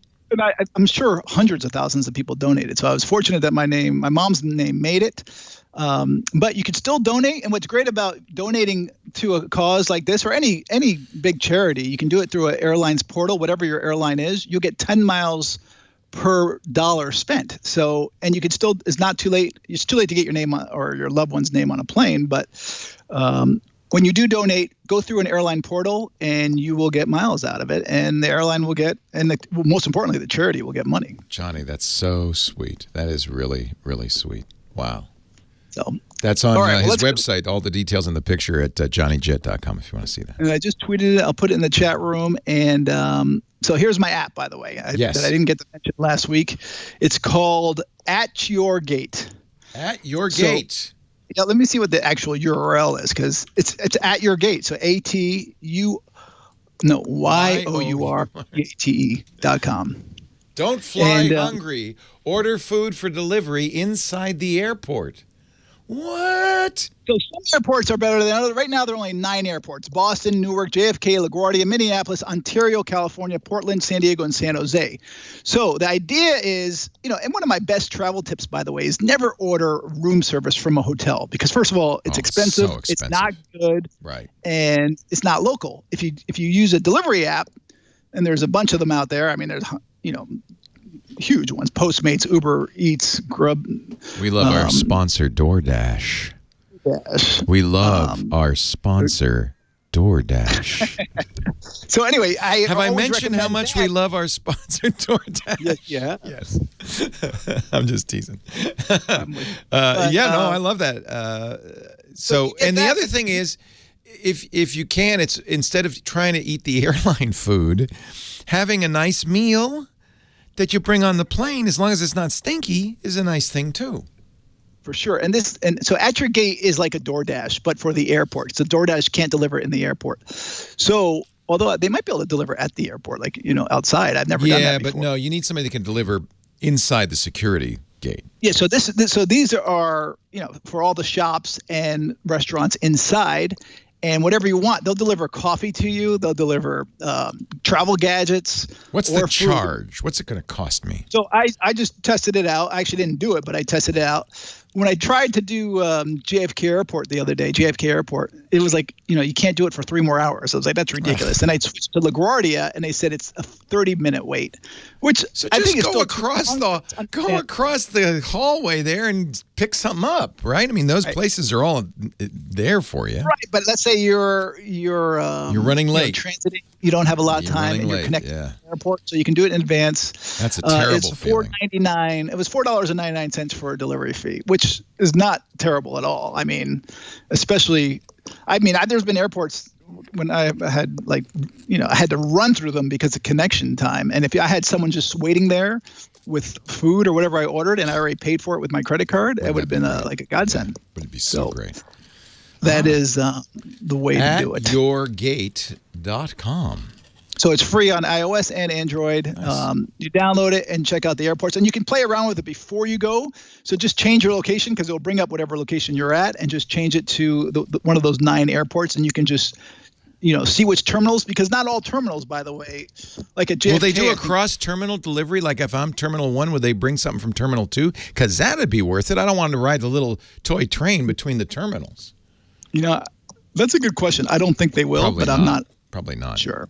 Okay. And then again, it depends on the airports, because if it's different security, I doubt it. But now I know you paid thousands of dollars to appear on this radio show, so please, he did not. Nobody's getting paid here. Please give us your website of the week. Okay, so my website. How much time do I got? Because this is a long one. No, you've run out. We've used up all your time. You did a website. You did the website, which is the cancer donate to the airline. So what is Stand Up to Cancer and Stand Up to Cancer. Go through whatever airline you use a lot. So if you have miles on United, Delta. Oh, so you're not donating money. You're donating miles. No, you're donating money, but you're getting miles for your donation. Oh, you're getting miles. It's going to the Red Cross and donating $50. Let's say if you donate it through an airline portal, you'll get 500 miles for that $50. So it's costing the airlines money. It's not costing you or the charity. Right. So so it's another incentive to donate to these big charities. Such a great idea. Stand Up to Cancer. Is it the American Cancer Society? Yes. We don't know. You know what? I don't know, actually, to tell you the truth. I know that it's, Stand Up to Cancer has these big telethons on TV. Yeah. I imagine so, because it's a huge company now. It's big time, but I don't want to give you misinformation. It's called Stand Up to Cancer. You're donating to Stand Up to Cancer. Johnny Jet. You know what? Find out more at johnnyjet.com. Follow him on the Twitter at Johnny Jet. On Instagram, Johnny Jet as well. Johnny Jet was not compensated for his appearance on this show today. Nor was I. Nobody was. Nobody got paid. Except the DoorDash guy.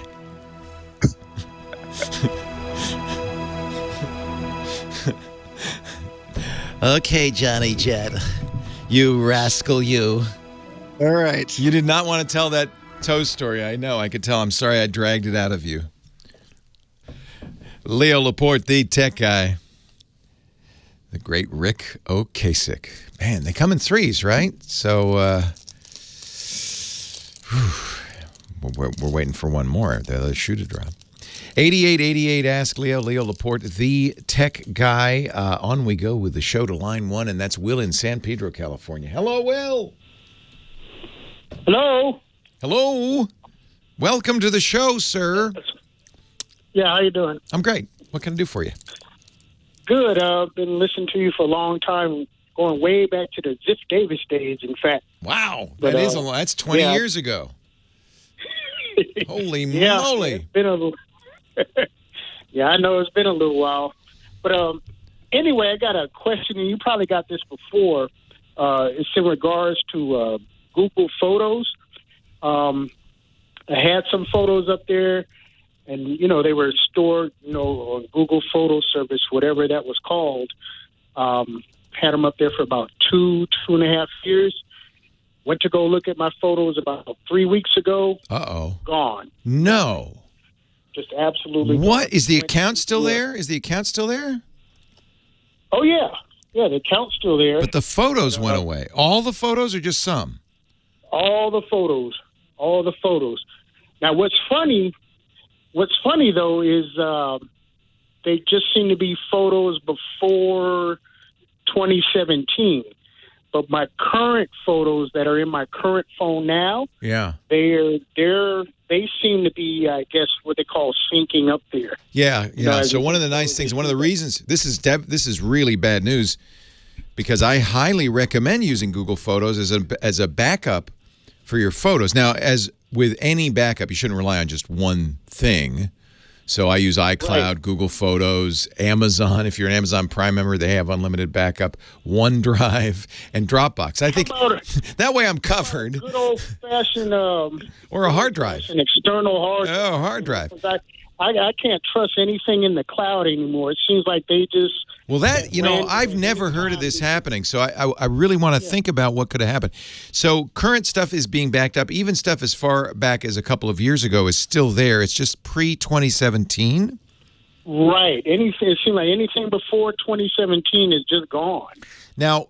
And they were all kind of photos, just random photos. First thing to do when you're missing photos is look in the trash. There is a Google Photos trash can. It doesn't delete them right away, so you have 30 days to go see if they're there. Have you checked that?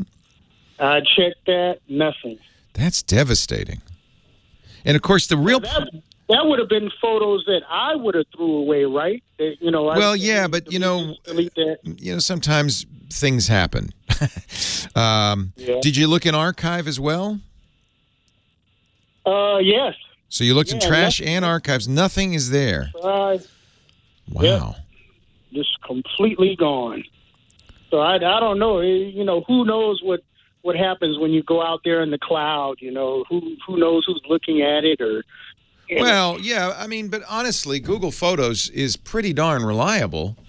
I have 60. Didn't they have another service them like a few years back? Like what was that? They bought Picasa, Picasa, but they bought it, and at that time it was a paid program. They made it free, and they created a photos service called Picasa, and they folded that into Google Photos. So if you were a Picasa, so that's not. Were you using Picasa? I think so. Whatever it was, like 3 or 4 years ago.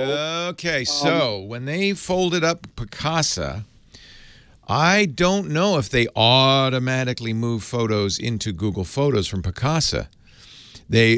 I'll have to, ask if somebody's listening who had this situation where you had photos in Picasa Web, it was called. Did you have to explicitly move the photos from Picasa Web into your Google Photos? If you did, that may be exactly what you're seeing right now, which is photos you thought were stored on Google Photos were not in fact stored there, were stored on the Picasa Web, and perhaps it's gone. Now, Google does have a thing that I really admire called Google Takeout. The idea is, and every cloud service should do this, they don't, but the idea is your data is your data, and if Google's storing it, whether it's photos or maps information, location information, whatever, you should be, email from Gmail, you should be able to download your data.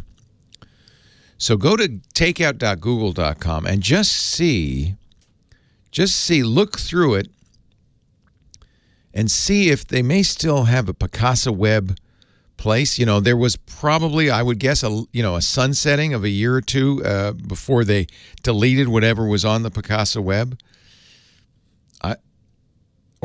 Scooter X says you can still go to picasaweb.google.com. Maybe that's interesting. Maybe I'm just going to go there right now. I don't think I put any photos of Picasa Web. Picasa was a great program. Oh, I do have. Holy cow. I do have photos there. This is the album archive. This is where we keep the photos that have been shared or stored on Google products like Picasa and Blogger. If you were using Picasa and you didn't save stuff from Picasa, you can go to picasaweb.google.com. I'm looking at my stuff right here. Now, I think this includes Google Photos stuff because a lot of this stuff is there's stuff from today, so I know this is Google Photos. I haven't used Picasa Web in years. No one has. But I do see a lot of stuff going back to the year 2000. So let's cross our fingers Well, go to picassoweb.google.com. Maybe thank you, Scooter X. Maybe your stuff lives on. And if it does, transfer it over to Google Photos. I've never heard of anybody losing any data from Google Photos. Obviously you could accidentally select all and delete, things like that.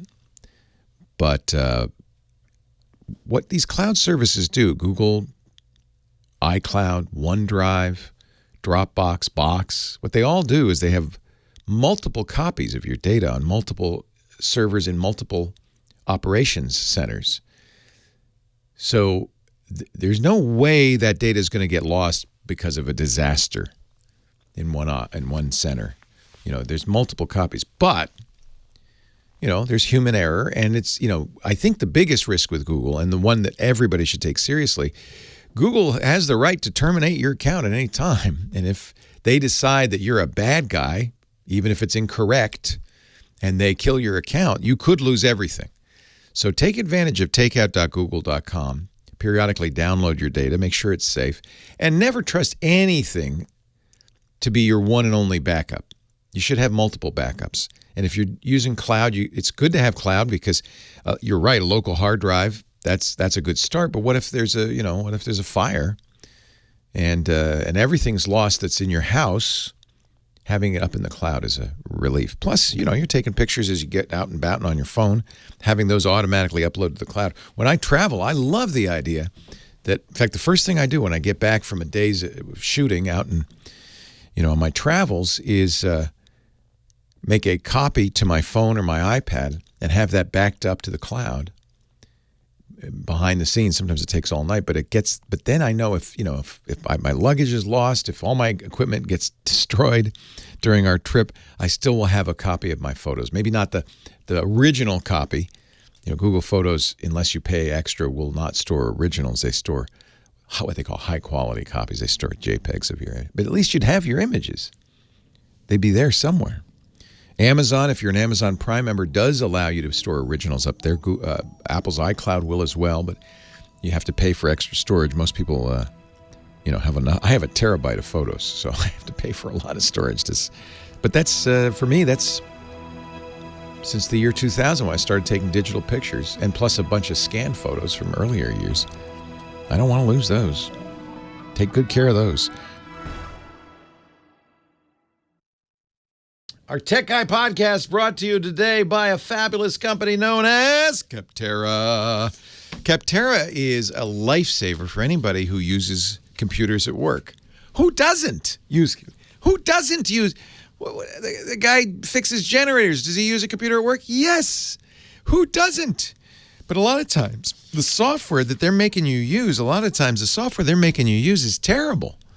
It's like from, Windows 3.1 or, requires, it must use Internet Explorer 8 or earlier. Not later, earlier. That's why you got to get the new stuff. There is great software, modern software for every line of business. And the place to go to find it, Capterra.com. It's the leading free online resource to help you find the best software for your business. All the big categories, CRM and mailing list management, video management software, digital workplace software. I mean, every category, 700 categories. But then there's even very specific line of business software, yoga studio management, things like that. So no matter what kind of software you need, Capterra makes it easy to discover the right solution fast. Go pick the category, search for the business that you're in. You can narrow it down. It's nice. I really like this. The filters are smart filters, so they know what you're looking at, and they give you appropriate checkboxes.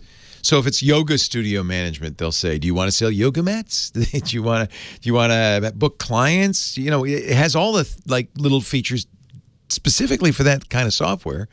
You could check the boxes you want, 4-star, better, it runs in the cloud, or maybe it runs on the computer, that kind of thing, how many clients it can handle. Then you'll narrow it down. You put them side by side. You can have a 4-program comparison chart if you want. But that's when the magic of Capterra really kicks in, the reviews. See, Capterra is a free resource. So I think because people are so grateful that Capterra even exists, they leave reviews. There's 1 million reviews by real users. They verify them, every one of them, by real users on the Capterra site. So you never have to guess, is this software going to do what it says it's going to do? Is it good? Is it bad? Real reviews from real users. That's what Capterra, that's their secret sauce. And I tell you, they could charge $50 a month for this. They could charge a ton, but they don't. It's free, not freemium, just free. Anybody can use it at absolutely no cost. See, Capterra believes software makes the world a better place. I think so too. Software can help every organization become a more efficient, effective version of itself. Stop suffering with software that requires Windows XP. Start using modern software that makes your life better. Join the millions of people who use Capterra every month to find the right tools for their business. Go to Capterra.com/TechGuy right now. It's free. CAPTERRA, Capterra.com/TechGuy. Make an informed decision for your business. And if the boss said, "You have 1 weekend to come back with a better program than this piece of junk," guess what? Monday's starting to look a lot better. Capterra.com/TechGuy. Capterra is software selection simplified. Well, hey, how are you today? Leo Laporte here, the tech guy. Yeah, time to talk computers, the internet, home theater, digital photography, smartphones, smart watches, all that jazz. 8888 Ask Leo, the phone number, 888-827-5536. Toll free from anywhere in the U.S. or Canada. I'd love to hear from you. 8888 Ask Leo. 888-827-5536. Go back to the phones. Say hello to line 3, Richard in Bell, California. Hello, Richard. Hi, Leo. 2 quick questions. Yes, sir. When you pull out the power cord on the computer while it's on and plug it back in, does it hurt the computer? Yes, don't ever do that. Oh, really? Well, it doesn't hurt it like put it into pain. Here's the risk. The biggest risk is that if the hard drive is writing to the computer when you do that, you're interrupting its write, and it could spew data all across your hard drive. It could crash the heads. It could cause physical damage. It is almost certainly a bad thing for the hard drive. The rest of the computer, it's probably not too bad, but it's not the ideal situation. Always shut your computer down. Now, there is one time when it's okay to do this, and that's if your computer's locked up. And unfortunately, this is not unusual with a computer where just nothing's happening. The mouse won't move. The clock isn't ticking. It's just frozen solid. And even then, I'd wait a little bit to make sure it's not just gotten busy. But if it really is frozen solid, then you're going to have to unplug it. It'd be better to find another way if there's a reset button on the computer or the power button. Pressing and hold the power button, usually for a few seconds, will turn it off. The last resort should be unplugging it. Okay, and the other question, I'm reinstalling Windows 10 and preparing a flash drive. Do I have to use that Rufus software to put on the USB drive? So what Rufus does is it makes a bootable USB key. And so there are other ways, plenty of ways to do it. You can't, though, if you've downloaded, let's say, an ISO or a Windows installer disk or a Linux installer of some kind, you can't just copy it off to the USB key. The USB key has to be prepared, formatted in the proper way to boot. If you have the Windows Media Creation tool from Microsoft, that doesn't need Rufus. That does exactly what Rufus does. It makes a USB key that is a bootable Windows installer. In many cases, you won't need Rufus. But Rufus is it's a free program. It's a great one to have around if you download a Linux ISO or an ISO of something else and you want to make it bootable. But yeah, but not for Windows. Just use the Media Creation tool that Microsoft provides. Thank you, Leo. You're welcome. Great. Bye-bye. Couple of great questions. Yeah. Do not just go behind the computer and pull the plug, right? That's not a good idea. I think you can see why that's not a good idea. You 9 times out of 10, you'll probably be fine. But if it's right into the disk, that's trouble. That's trouble. Mike in Anaheim, Leo Laporte, the tech guy. Hi, Mike. How you doing, Leo? I'm great. How are you? Good. CF19 upgrading to Windows 10 from Windows 7 with getting all the buttons to work. I haven't done it yet. I'm just scared. Yeah. If you can, getting all the buttons to work. So if you're upgrading on top of Windows 7, you should have no problem at all. Okay. If you are doing a clean install, if you got the Windows 10 from the manufacturer, is it a laptop or a desktop? It's a laptop. It's a Toughbook. Panasonic, okay. So probably they don't have a Windows 10 version, but what they probably do have is drivers for Windows 10 drivers for that machine. So the best way to do a clean install would be download the media creation tool from Microsoft, install on the hard drive, but also download from Panasonic. In fact, you could do this after you already install Windows 7. Download from Panasonic any additional drivers. There may be motherboard drivers. There may be drivers for the video card.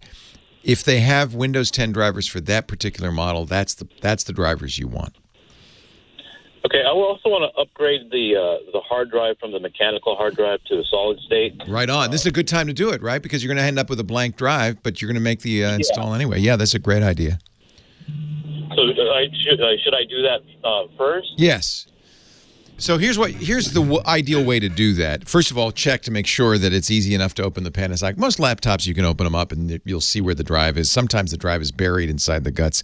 It makes it a lot harder to get to. The drive just pops out the side. You just beautiful. Slide a button. Couldn't be easier. Slide out, slide yeah. So what's nice is a nice way to do this is to take the old drive, get an external enclosure for it. So you're going to turn it into a USB drive. Okay. So that way, all your data, you can look at it. It's still there. If you forget to copy something over, you still have access to it. It makes a good backup as well. And then you can put the new drive in. And yeah, as long as when you're going to be installing Windows, I think a good way to do this is do a completely clean install onto that new hard drive. The other way to do it, the company that you buy the new hard drive from, almost all the companies that sell hard drives will have a tool. Western Digital has a tool. Seagate has a tool that will copy. Yeah, it's a bit copy, sector copier from one to the other. So if you wanted to, you could make an identical copy of the old hard drive onto the new one. I prefer the clean install. It's more trouble though. Yeah. Yeah. You're making a big operating system upgrade like that from 7 to 10. That's a big upgrade. It's probably best to do a clean install and then copy your data over from the old drive. Okay, clean install. Yeah. Okay, that's all I needed to know. I went through like 4 laptops and because I got to leave my lap. I'm a generator technician. I got to leave the laptop in my truck in the sun. Oh God. And, well, those Toughbooks are pretty tough, are they? Are they good? Yeah, the Panasonic. I've left it in here in Palm Desert, 150-degree heat. Oh man. Turn it. At least shut it down completely before you do that. No. I always keep it shut down. You know, but my other laptops, even if I shut them down, they just don't come back on. Yow. Yikes. Yeah. Computers and phones, which are little computers, don't like that excess heat. And if you can shut them down, put them in the shade at least, they won't get quite as hot. Wow. 150 degrees. That's called a burn-in. Vehicle in the desert, and you come back out. Oh, yeah. You open it, oh, my God. Yikes. Yikes. Yeah, but those Toughbooks do better than others. That's a good recommendation. Honestly, I bought it just so I can look at a schematic. Looking at a schematic on a phone is just oh yeah, it's just difficult. It's impossible. Yeah. So yeah. Cool. All right. Nice to meet you. Thanks for calling. I appreciate it. 150 degrees. I think if it were as long as nothing melted. If it's not powered up, certainly you don't want to run at that temperature. But by the way, if you leave your phone in the sun, you'll probably we've all done this. At some point, the phone will say and say it's too hot. I'm turning off now. It'll protect its circuitry. So I wouldn't leave a laptop running in the sun. But I would think as long as nothing melted, and at 150 degrees isn't going to melt anything. I wonder what happened. 8888 Ask Leo, my phone number. Dick DeBartolo, Mads Magistrator, and our Gizmo Wizard coming up in half an hour.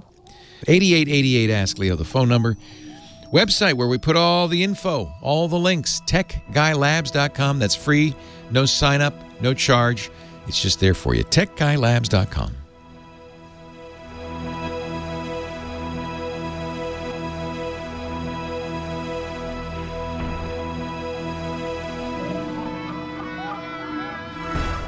Leo Laporte, the tech guy, 8888. There's Leo. There's Leo. 8888. There's Leo. Dave on the line from Cooperstown, just outside Lake Otsego. Hello, Dave. Hello, Leo. Hello, David. Hello, Leo. Long-time listener. Thank you. First-time caller. Thank you. So I guess I'm a tech virgin or something. I don't know. No, you're not a tech virgin. You're a Leo virgin. Wait a minute. That doesn't sound right either. Never mind. That doesn't sound right. Does not sound right. Never mind. Okay. What can I do for you, my friend?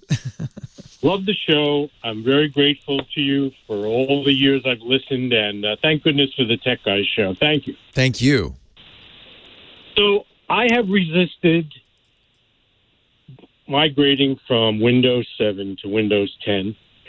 You're not alone, clearly. There's quite a few of you.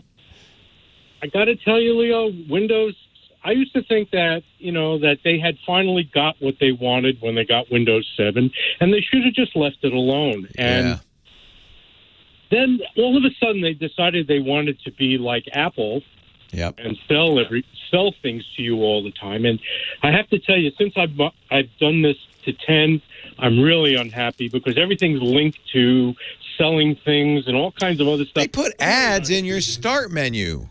Drives me nuts. God. You can turn a lot of this off, but it is kind of, please, come on. You're making plenty of money. You don't need to try to sell me some solitaire game.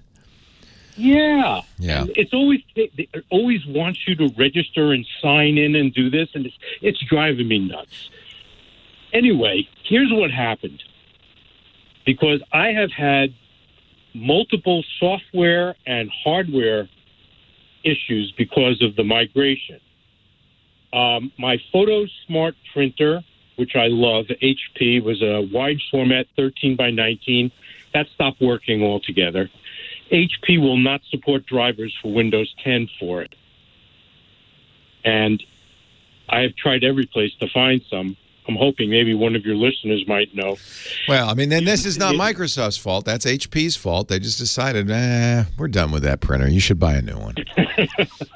Yeah, they just want to sell you another one, which I know. I'm actually looking at Epson because I know they're one of your sponsors. Good. You're going to like them. But every company has to at some point say, look, this hardware is old and we're not going to, I don't want to spend money on staff to update it. We're just going to, it's end of life. I mean, that's what happens. We kind of have to rethink our time frame for computing. We're used to buying durable goods like refrigerators and cars that last a decade, but computing moves a lot faster than that. Well, I've been very happy with my 2500K Intel processor for a long, long time, and it's served me very well. That's actually a good point. That is one thing that completely breaks the rule that I was talking about, which is our processors have been so fast for the last 5 years that there's really not a lot of reason to upgrade them. Well, I finally did. I built myself a really nice machine. Nice. With 64 gigs of memory. I mean, it's a monster. Good. But two things. I used to use Photo Gallery for Windows 7, and I don't like the photo viewer at all in Windows 10, and I really don't like the GIF viewer. Is there something you might recommend to look at GIFs? Now, I was using QuickTime Viewer to look at GIFs to make them large screen and be able, but Apple doesn't even support this stuff. Yeah, QuickTime has been pretty much abandoned on the Windows platform for some time now. Is there a good GIF viewer I don't know. Let me ask the chat room. I would start by looking at IrfanView, IrfanView. I don't know if it does animated GIFs, but it's certainly the kind of all-in-one Swiss Army knife for image graphics, image viewing, and it's free. Mm-hmm. So IrfanView, everybody should have IrfanView for sure. But is it that you want to see what the animated GIF looks like, or do you want to edit it? Do you want to play with it? It would be nice to be able to disassemble it. And because that's what an animated GIF is basically, is a stacked, bunch of images that get played in sequence, just like any cartoon animation. Somebody in the chat room saying XN view. I don't know if that's going to do what you want. The good news about Windows is there's a very robust ecosystem of shareware, freeware, third-party applications. And that's really down to its heritage. I mean, since the 90s, Microsoft has created a relatively, and I use the word relatively advisedly, but a relatively stable platform for people to write software to. And very handily, they've left lots of gaps, lots of places where you feel like, oh, I need something to do this or that. In fact, I think it's one of the reasons Microsoft does not put a lot of effort into those little accessories like the image viewer, because they want to make sure that other companies see a place they could develop better stuff for. So while Windows 10 will play those GIFs and so forth, there are probably better animated GIF editors out there. I don't know off the top of my head. I'm looking to see if the chat room has anything. Oh, yeah, I remember, Boz remembers ACDC, ACDSEE. That was a great old image viewing program, too. IrfanView and ACDC, for years, were the tools, and they've kept them up to date, so that's nice. I think they've kept ACDC up to date. Maybe not. Bill in Michigan says he's using a 1998 version. Maybe that was the classic, ACDC classic. I don't know. But that is one area where Windows really takes the lead. There are a lot of little tools, handy little tools to supplement gaps. Honestly, I think this might be heresy when I say this. Operating systems should be, at this point, very well known. They should be so straightforward, so reliable, so robust that no one can charge for them. But companies like Microsoft persist in creating commercial products, commercial operating systems they want to charge for. And I don't honestly think they are doing a very good job. Apple started giving away its operating system some years ago. I still think it's probably not the best operating system out there. It's better because it's based on the one true operating system, Unix. That's real. And I think Unix has been around since 1970. It's so well known, so well understood that there are a number of very good free versions of Unix out there that you can use that have plenty of software, plenty of choices, are more reliable, more robust. This is why I talk about Linux a lot. It's a Unix-like operating system. It's free. Debian Linux, which is the biggest community distribution, it's not made by a company, it's made by individuals, volunteers, has 40,000 applications for it. It is very well supported. And if you get something like Ubuntu or my favorite Pop OS, you'll find an operating system that is more robust, every bit as easy to use, and I think as well supported as Windows. It's kind of my favorite. Leo Laporte, the tech guy.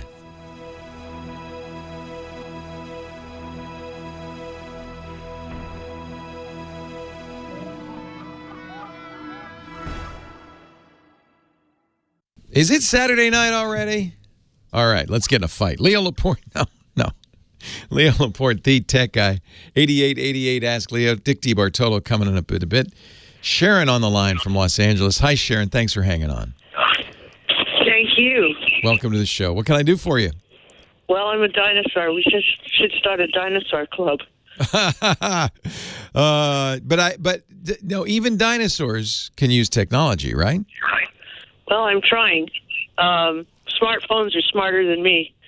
I've got an old Samsung Flip. Oh, yeah. And so you haven't moved to the smartphone yet, huh? No. The battery life's terrible. They're fragile. They're big. I like this little one, but I'm going to have to do it. Yeah. You named all the negatives. But can I tell you some of the positives? It is a very powerful, virtually a supercomputer in your pocket with an always-on connection to the internet. Now, are you still one of those dinosaurs that likes to make phone calls?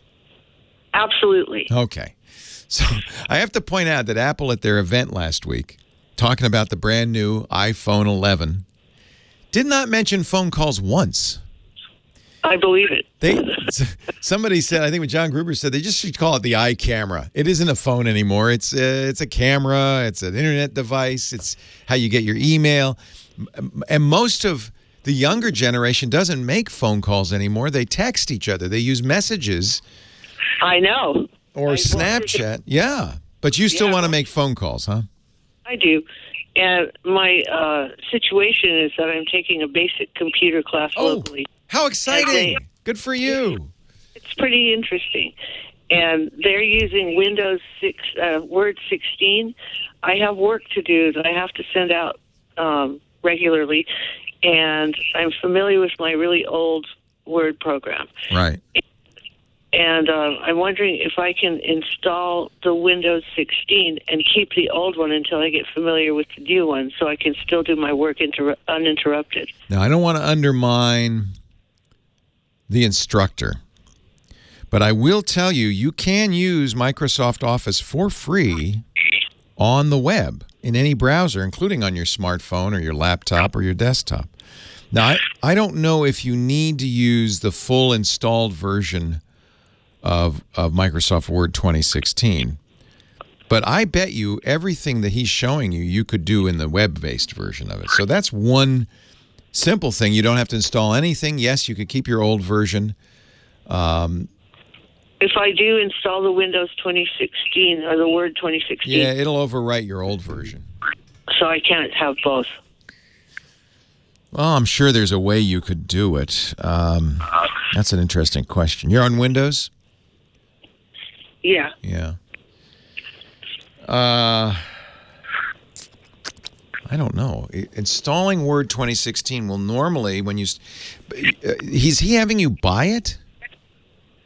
No, through the college, it's a free install. Oh. And then when you're done, do you have to give it back? No. Really? Uh-huh. That's a good deal, because that's an expensive program. How much? Oh, $700. Oh. Most people now, and the reason that it's so expensive is Microsoft doesn't want you to buy it. They want you to subscribe to it. So most people are spending $8 to $15 a month to subscribe to it, which is a lot cheaper in the long run. But a lot of people don't like the idea of paying monthly. Well, whatever it is, they're giving you a copy. That's nice. So Mike B in our chat room says, yes, you can. I was just stalling for Mike to look this up. He says, yes, you can. And I'm going to put a link in the show notes to a Microsoft article. Install and use different versions of Office on the same PC. Oh, great. So it's complicated. But that's okay. You're going to read these instructions. This is part of your education. Yes, it is. Yes. It'll take a custom install, but you can do it. Well, thank you to you and thank you to Mike. And how do I find these instructions? So we're going to paste it into techguylabs.com. That's our website for the radio show. It's free. There's no sign up. You can go right to today's episode. James DeRuvo, as we talk, is putting the link up there right now. Right, James? If he's around, he is. Sometimes he's got family duties, and he'll do it later in the day. So if it's not there yet, come back in a few hours. But it's techguylabs.com. You'll find the show for Saturday, September 21st, 2019. And your caller number, I think 3 in hour number 3. You should be able to find it pretty quick. Okay. All right. And there'll be a link there. The only thing you can't do this with is Outlook, but you can do it with Word. And it sounds like that's what you really care about. Yeah. So I'm caller number 63. And well, I'm making that up. I don't know exactly, but just go to techguylabs.com. Today's show, hour 3, and you're I think the third caller in the third hour. Oh, okay. All right, and that should be up there. If it's not up there right away, James says it's up. Thank you, James. He's good. He's fast. All right. Yay! So just click that link. You'll see a fairly long note from support.microsoft.com. It's headlined, install and use different versions of Office on the same PC, and it does apply to Office 2016. So I think once you get used to 2016, you'll probably get rid of your old version anyway. It's funny because Word doesn't change that much, honestly. How much can a word processor change? They add little things here, little things there, but they don't. It's not. The biggest change was when they went to the ribbon. When was that? Was that 2012, 2013? When they went to the ribbon, that changed the UI a lot, the user interface a lot. But not since then. If you can use one Office, you're probably able to use it all. You shouldn't have too much trouble. Enjoy the class. You're no longer a dinosaur. You're an eagle. You know, they evolved from the dinosaurs, you know. Stephanie, Long Beach, Leo Laporte, the tech guy. Hi, Stephanie. Hi, Leo. How are you? 2007, they went to the ribbon. Wow. I am great. How are you, Stephanie? I'm fine, thank you. I, too, am a dinosaur. I would prefer a flip phone, but oh, man. Work requires me to use something a little more up-to-date. And right now I have a Droid Max. It's old. It's a couple of years old. Good. And I have a friend who's telling me I should get he loves his Google Pixel. What are you using now? Okay, well, my work phone is a Galaxy 7. Okay. I have a Droid Max personal phone. That's the Droid Max. Yes, a Pixel would be great. Now, don't get it right now. Google's got an event October 15th in 3 weeks where they're going to announce the Pixel 4. Now, that's good news for two reasons. One, you could get the latest and greatest if you felt like it. But the other is there are going to be big price drops. Actually, there are already big price drops on the Pixel 3. So, you know, if price is an issue, I think they've got the Pixel 3 down to a few $100s. So maybe you should buy it now. But just be aware that in 3 weeks, they're going to announce a new one. Yeah, I'm not big on being up to you don't care about that? the greatest. I'll tell you what, the Droid Max, how can I say this politely? It's outdated? Not my favorite phone ever, and it's definitely dated by now. The one thing you have, though, that you'll miss is you have very good battery life on that thing. That is why I got it. Yeah. Because I get sick of being somewhere and your battery runs out. So I have another friend who says I should advance to the iPhone, but I'm just not a tech person, so I don't know. Yeah. If you already use Android, you don't have to change. The iPhone, they've really done some amazing things this year with battery life. But here's the deal. Get the Pixel. You can get it cheap. Get a Pixel 3 or a 3A, which is good. Both of those are excellent, modern, up-to-date Android phones. And then go online and buy a little Anker portable battery, Anker, portable battery. Right. That way, you can plug the phone in if you need to. You put it in your purse and let it charge up. What's the difference between the 3 and the 3A? What's the benefit? 3A is cheaper and has a few less features. Keep looking at that 3 price, though. It really seems to be tumbling. Leo Laporte, the tech guy. I wonder why. I think the 3A camera isn't quite as fast because they don't have a separate imaging chip.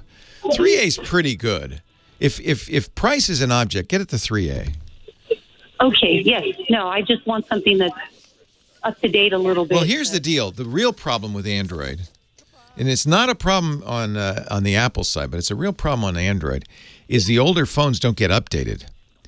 And so they become security hazards. When you get a Google phone, you're going to get the maximum lifespan of updates because Google updates it. Okay. So I think your 3A or your 3 would be a very good choice. You may even see another price drop after October 15th when they announce the new one. But, you know, they've already dropped the prices an awful lot. I suspect they're doing that in advance of the announcement. Everybody knows the Pixel 4 is coming. All right? Enjoy. I think you're going to like it. I think the camera on that thing is so good. That's what I love. You're gonna be taking a lot more pictures. Yep. Awesome. Have a great day. Thank you so much, Leo. My pleasure. Take care. He will survive. Mad Magazine's maddest writer. I don't care what happens. I don't care what DC does to Mad Magazine. This cat will survive. Dick DeBartolo, one of the usual gang of idiots, Mad's maddest writer for 52 years, and our own personal Gizmo wizard. Hello, Dickie D. Leo, how you doing? I am well. Do you when they play that song in the disco? Don't you do the moves, the lock and the key and the no, not I? No, I do moves, but not particularly scripted ones. It's almost like line dancing. There's a whole thing. Oh, yeah, almost like YMCA. Yeah. I love that song. No, I don't do that. No? Okay. Dr. Mom says her favorite version of that song, and I've never heard it, is the Butterball Turkey version. Never heard that Really? one. Yeah. Me either. I don't know if I want to hear a turkey singing I Will Survive around Thanksgiving. That's kind of a bad image. Dick joins us every week with a gizmo of some kind. What have you got for us this week? All right, so you like weird I do have weird. Okay? I like weird. All right, so there's a thing every September. Time to Play magazine has a toy holiday showcase. Yes. And when I saw, I have to say it carefully, when I saw Sheet Storm, I thought, yes, we don't want to get in trouble with anybody now, do okay, we? so Sheet Storm is from Jack's Pacific. Okay. And it is the toilet paper blaster. Okay. I've been looking for one of these for so long. Leo, that is so funny that you said that, because when I recorded a little video for it, I said, how many of these have I been to? And I always say to Dennis, is anybody ever going to have a gun that shoots toilet paper? It's about time. Well, there is one. So you load it with a full roll of toilet paper. Yeah. And the PR person there said 2-ply is better. And then you fill it. What about 3-ply? Will that jam it? Boy, you have to be careful. It may stick to the wall and never come off. And then wait a minute, it turns them into spitballs? That is what you're doing. You're making your own spitballs. Everybody and knows. Shooting them up to 50 feet.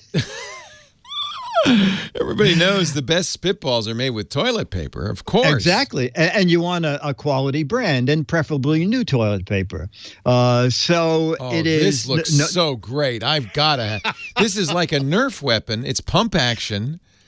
Exactly. Oh, man. And do you add water as well as toilet paper? Yes. There's a water. See when it goes back to it, there's a water reservoir on the top, and the toilet paper feeds in, and the water drips down, makes the toilet paper wet. By the way, the woman demonstrating this to you on your website has clearly the best job in the world. Leo, her name is Rachel Griffin. Yeah. I'll finish the gun. The gun is about $40, and nice. It's at Target and Amazon. It's a toilet paper blaster called Sheet Storm because it fires sheets of toilet paper wadded up into spitballs. Exactly. And so I said, Rachel, you just come up for a time to play? She said, well, I was also here 2 weeks ago to swim around Manhattan. Swim around Manhattan? I said, what, are you kidding me? She said, no. I said, alone? She said, no, 15 of us did it. She swam the island all the way around? I said, Rachel, the tides, or did they figure it? She said, the tides are figured in, but we have 4 hours and 57 minutes to get up the East River. You have to get to Hell's... It's not the distance. It's not the tides. It's the river. I don't want to go in the East River. Oh, well... I said, did you get shots? She said, Dick, any shot that they were offering, I got. Did you get shots before you swam in the river, folks? Exactly. It says it all. I said, well, it's unbelievable. And she said, I made all the tide changes. And she said, the one problem was swimming down the Hudson. There was a cruise line about to back out. So gotta watch out. Those big ships. Pick up my pace. Yeah. Too bad she didn't have the sheet storm with her. Yes, exactly. Available at Target for $40. I really want one of these. Except what a mess this would make. Yeah, you know what? I said to her, kids are gonna love it. I'm not so sure about the parents, but you are a kid. You're a kid at heart. I am. And you have people. You have people to clean up. I have people. So, yes. I'm thinking get one. We should give this to our front desk guard, Moises. He's a former Marine. He probably could really use this. Yeah. If visitors get a little out of hand. There you go. You could sign some paper. You should sign the toilet paper and say these are Leo's signature. He hasn't got time to sign it now, but we'll shoot it on something you have. All the details, all the deets, as the kids say. No, they don't. Available at gizwiz.biz. Just click the link there that says the GizWiz visits the tech guy. And by the way, while you're there, play the What the Heck Is It contest, a chance to win an autographed copy of Mad Magazine by identifying a close-up picture of a gizmo or a gadget of some sort. This one looks so easy, Dick, that it mustn't be. Well, I'm not saying anything. It's because I'm trying to play games with because people are so smart. And they do weird things and they Well, they probably Google use the Google image photos search. Yeah, you got to. I always do image search myself. Just to make sure. Yeah. Just to make sure. And you take these images yourself too, so it's I less do, likely. Exactly. And I always make sure I have a different angle than any of I can find. I know. This is hard work. This What the Heck Is It contest. You do not. This man puts hours into this. While you're there, also, there's all sorts of there's tons of great stuff, including the Mad Collectibles, the grab bag. There's just a ton of stuff and a chance to. Do you still have any copies left of Good Days in Mad? Your I do. book? Thanks to you, I sold 30 copies, so I think I just have 4,000 left. People should buy it, especially if you're mourning, as we all are, the end of Mad Magazine. That DC Comics has decided to put it out of its misery. Original Mad. They're going to keep doing reprints, but original. Yeah, but the original new content, Mad. Yeah. Buy the book and read about the glory days with Dick, Bill Gaines, Al Jaffe. I mean, it's so good. Good Days and Mad, and the only place you can get it. Actually, I did see it at our local Copperfields bookstore for $1.50. It was on the shelf there. Oh my gosh! Yeah. If it was signed by me, I'm really going to be depressed. No, it was not. I have all my signed copies. I'm looking at them right now. I would not sell it, but somebody did. Anyway, it's really a really great book to get, and you can get it from Dick's site, gizwiz.biz. He also has a great podcast. Don't forget, gizwiz.tv does with Chaz Johnson. And 1 week from tomorrow, they're all going to be in the boat basin in Manhattan. No, we're at Disneyland. Oh, you're meeting at your Disneyland house? Backyard. We're going to run the trains in the yard, and yeah. Should I not say that on the radio, because that you don't want to probably get that many people there. Oh, don't say the address yet. No, if you want, all the info is at gizwiz.biz. Click on blog and log. Dick does a wonderful yearly event for all the fans, and that's going to be so much fun. Click the blog and log if you really want to go. Thank you, Dickie D. Okay, Leo, you're a kind man, and I'll talk to you next week. All right. What kind? Thanks to Lady Laura, her first solo day on the job. Well done, Laura. She's our musical director. Thanks, of course, to Kim Schaffer for answering the phone, but most of all, thanks to you for being here. I appreciate it. All the information is stored away, no charge, at techguylabs.com. No sign-up either. Your comments are welcome there, too. And we'll be back again to do this all over. I hope you will, too. Leo Laporte, the Tech Guy. Have a great Geek Week.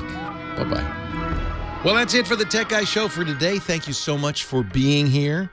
And don't forget, TWIT, T-W-I-T. It stands for This Week in Tech, and you'll find it at twit.tv, including the podcasts for this show. We talk about Windows on Windows Weekly, Macintosh on Mac Break Weekly, iPads, iPhones, Apple Watches on iOS Today, security on Security Now. I mean, I can go on and on and on. And, of course, the big show every Sunday afternoon, This Week in Tech. You'll find it all at twit.tv.